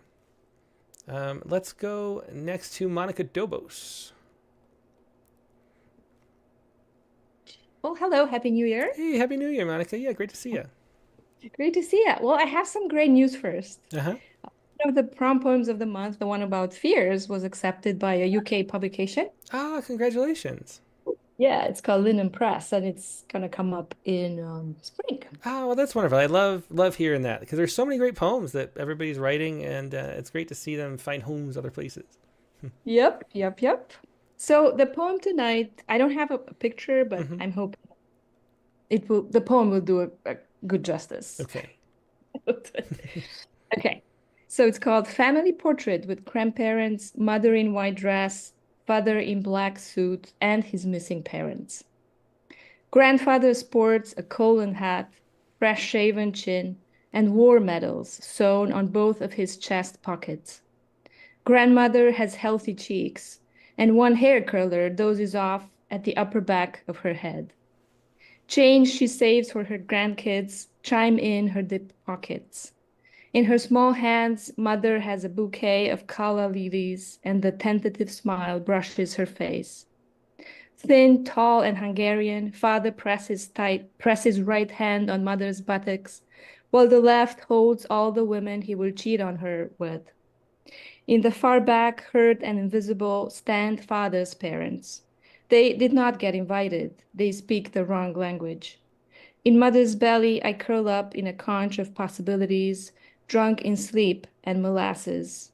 No one but Mother hears my dreams. Oh, that's beautiful and well described, too. We don't need the picture. We have a very clear picture in our head. That was a family portrait with grandparents, mother in white dress, father in black suit, and his missing parents. Beautiful poem. Thanks for sharing that, Monica. Thank you. Yeah, and congratulations again on having that poem published, too. Thank you. Yep. Bye-bye. Bye. So Monica Dobos once again. And let's try to go to Susan. Hey, Susan, are you there? Can you hear me? I can now. Yeah, it's good. So Yay. We worked it out. I don't know. No, it's I have just to my get fault. I should have instructions explained that you can't watch them both with the sound on both. But because I'm the one who suggested it, so it was my fault. A preface. In my family, we're a very small family, and my father was always the photographer, so he'd take a picture of his two girls and his wife, and there was never a group photo with us all together, and it was before the cell phones, so it's a small family, and really the other family wouldn't have taken our picture. So I wrote this one. Thank you. I wish somebody would have photographed me with tears in my eyes, unwrapping my care package at camp. A Raggedy Ann, her face dotted in freckles, braided orange pigtails, a red triangle for her nose. What if she showed up with me on the high diving board, her eyes on the water before the jump? There might have been a group photo taken with bunkmates on the steps, the carefully tucked representative of my mother's love. Ooh. Between me and another girl, the carefully tucked representative of my mother's love. Oh, yeah, touching poem and story. I think that's the case so often. The photographer gets left out. Thanks for sharing that, Susan. Thank you. Yeah, very thoughtful. Thank you. And I'm glad we got the technical stuff to work out. All right, take care. Thank you. Susan Talley. I wish somebody would have photographed me with tears in my eyes unwrapping my care package. Okay, let's go to back to... Wait, let me look at the... go back to Katie Dozier in a second. Let me make sure. I bet we have a poem from, like, Ted Guevara. Yep, we do. And here is his... this is the photo he's sending. He said this is an old family... Well, I don't know if he does. We'll see. This is the poem, though.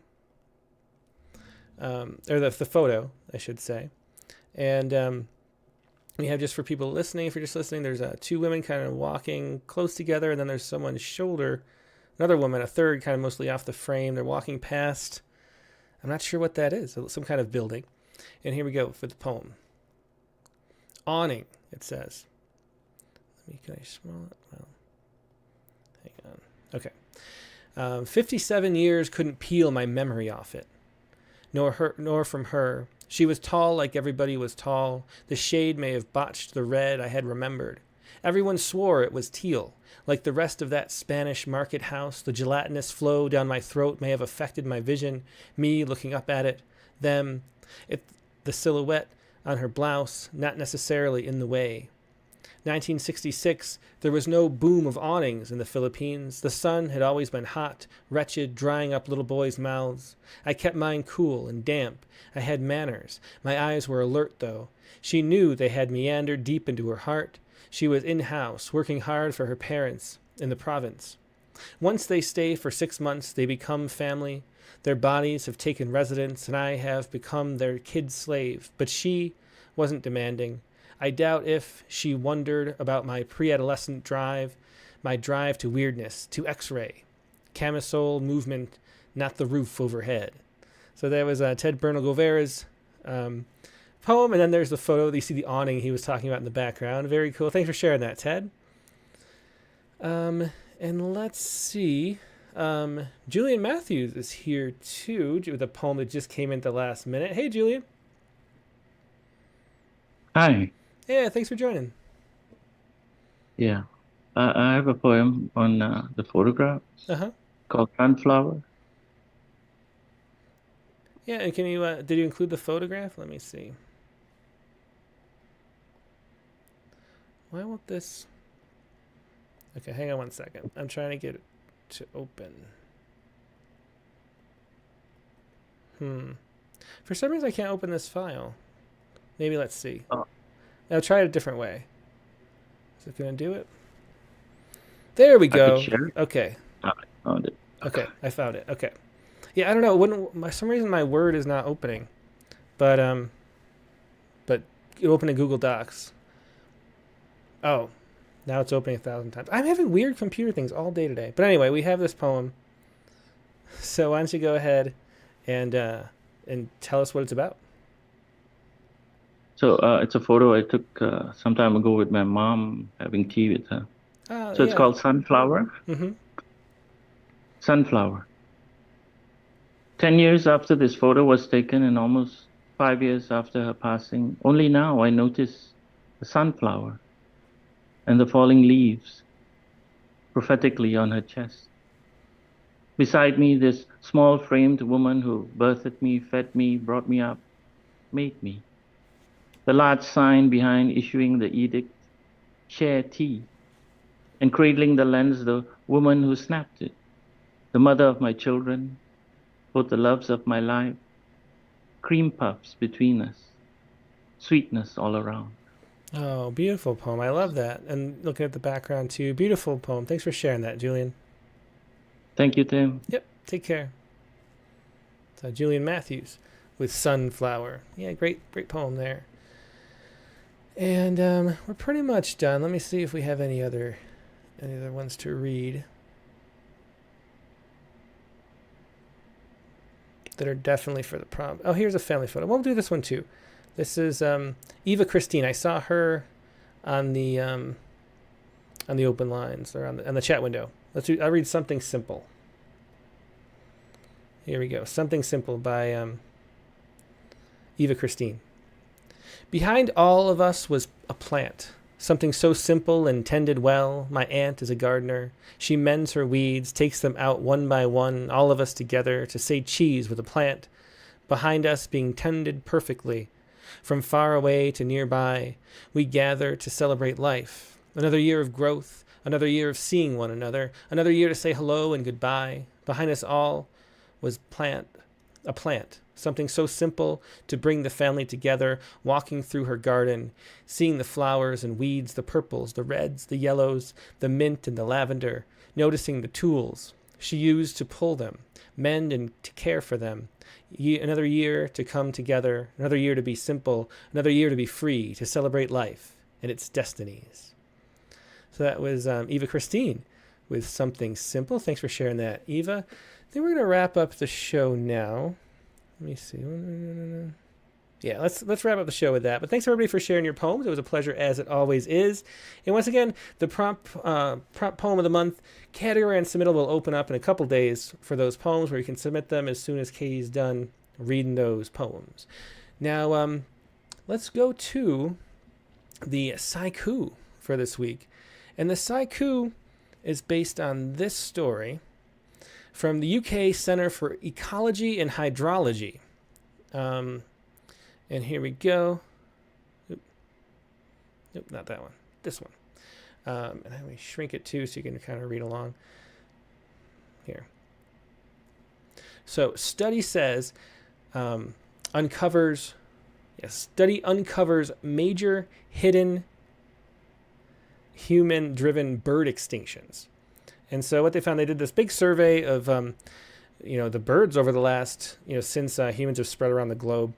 And scientists say 1 in 9 species have been lost, double the current estimate. Research reveals the largest vertebrate extinction event in history caused by people. And this is something, I have friends that are real birders that live in my town, which is a great town for, we're at 6,000 feet. There's huge Jeffrey pines everywhere, and there's great birds. And, they talk about how the birds are just sort of, when they were young here, there were such more variety of birds. And now, due to, habitat destruction, mostly invasive species is one of the big problems. Just birds are really going extinct at a rapid rate because there used to be so much diversity, especially as we introduce human beings and all their pets and things to islands, all those invasive species that we move around. So we've lost a ton of bird species, about 12%. And that was the story I was looking at this week. And the Sciku based on that story is this right here. Enjoy the beer flight of birds. Enjoy the beer flight of birds. That is your monoku for this week. That is the show for this week. Now, next week's prompt on the Rattlecast is going to be the following. Write a poem that uses extended metaphor to describe a period of your life and use a rhyme scheme of some kind. So that is your prompt based on, obviously, Midlife by Matthew Buckley Smith, which is poems a lot of time talking about midlife. Even though there's one that uses no metaphor whatsoever, we're going to actually use an extended metaphor. And we're going to write about your life using an extended metaphor to describe that period. So it can be like childhood, it can be like, young childhood, elementary school time, it can be teenage years, it can be 20s, 30s, 40s, old age, whatever, however you want to break it down. But describe a period of your life. Or it doesn't have to be, based on time either. It can be a phase where you were like a parent of young kids or a grandparent or whatever it is. Describe that with an extended metaphor and use some kind of rhyme scheme. And that's the simple prompt for this week. And that is the show for this week. Thanks, everybody, for watching and joining us on this new year. And Happy New Year to everybody out there. Next week's guest in the Rattlecast is going to be Miracle Thornton. And Miracle is, of course, the winner of one of 3 winners of last year's Rattle Champ Book Prize. Her book, Plucked, is one of the most abstract books that we've published. It's a really deep look at the sort of the perspective of growing up as a girl into being black. And in a way that, from her perspective, and is beautifully creative, but abstract and less linear narrative than the books we've had recently as chapbooks. So it's a really interesting book. Really loved it. And looking forward to talking to Miracle. That's Rattlecast number 227. The show is Monday, January 8th, the regular time, 8 p.m. Eastern, 5 p.m. Pacific. We'll talk about Plucked, the Rattle Chapbook Prize winner. Hope to see you then. Hope you have a great week in the meantime, and I'll talk to you later. Good night.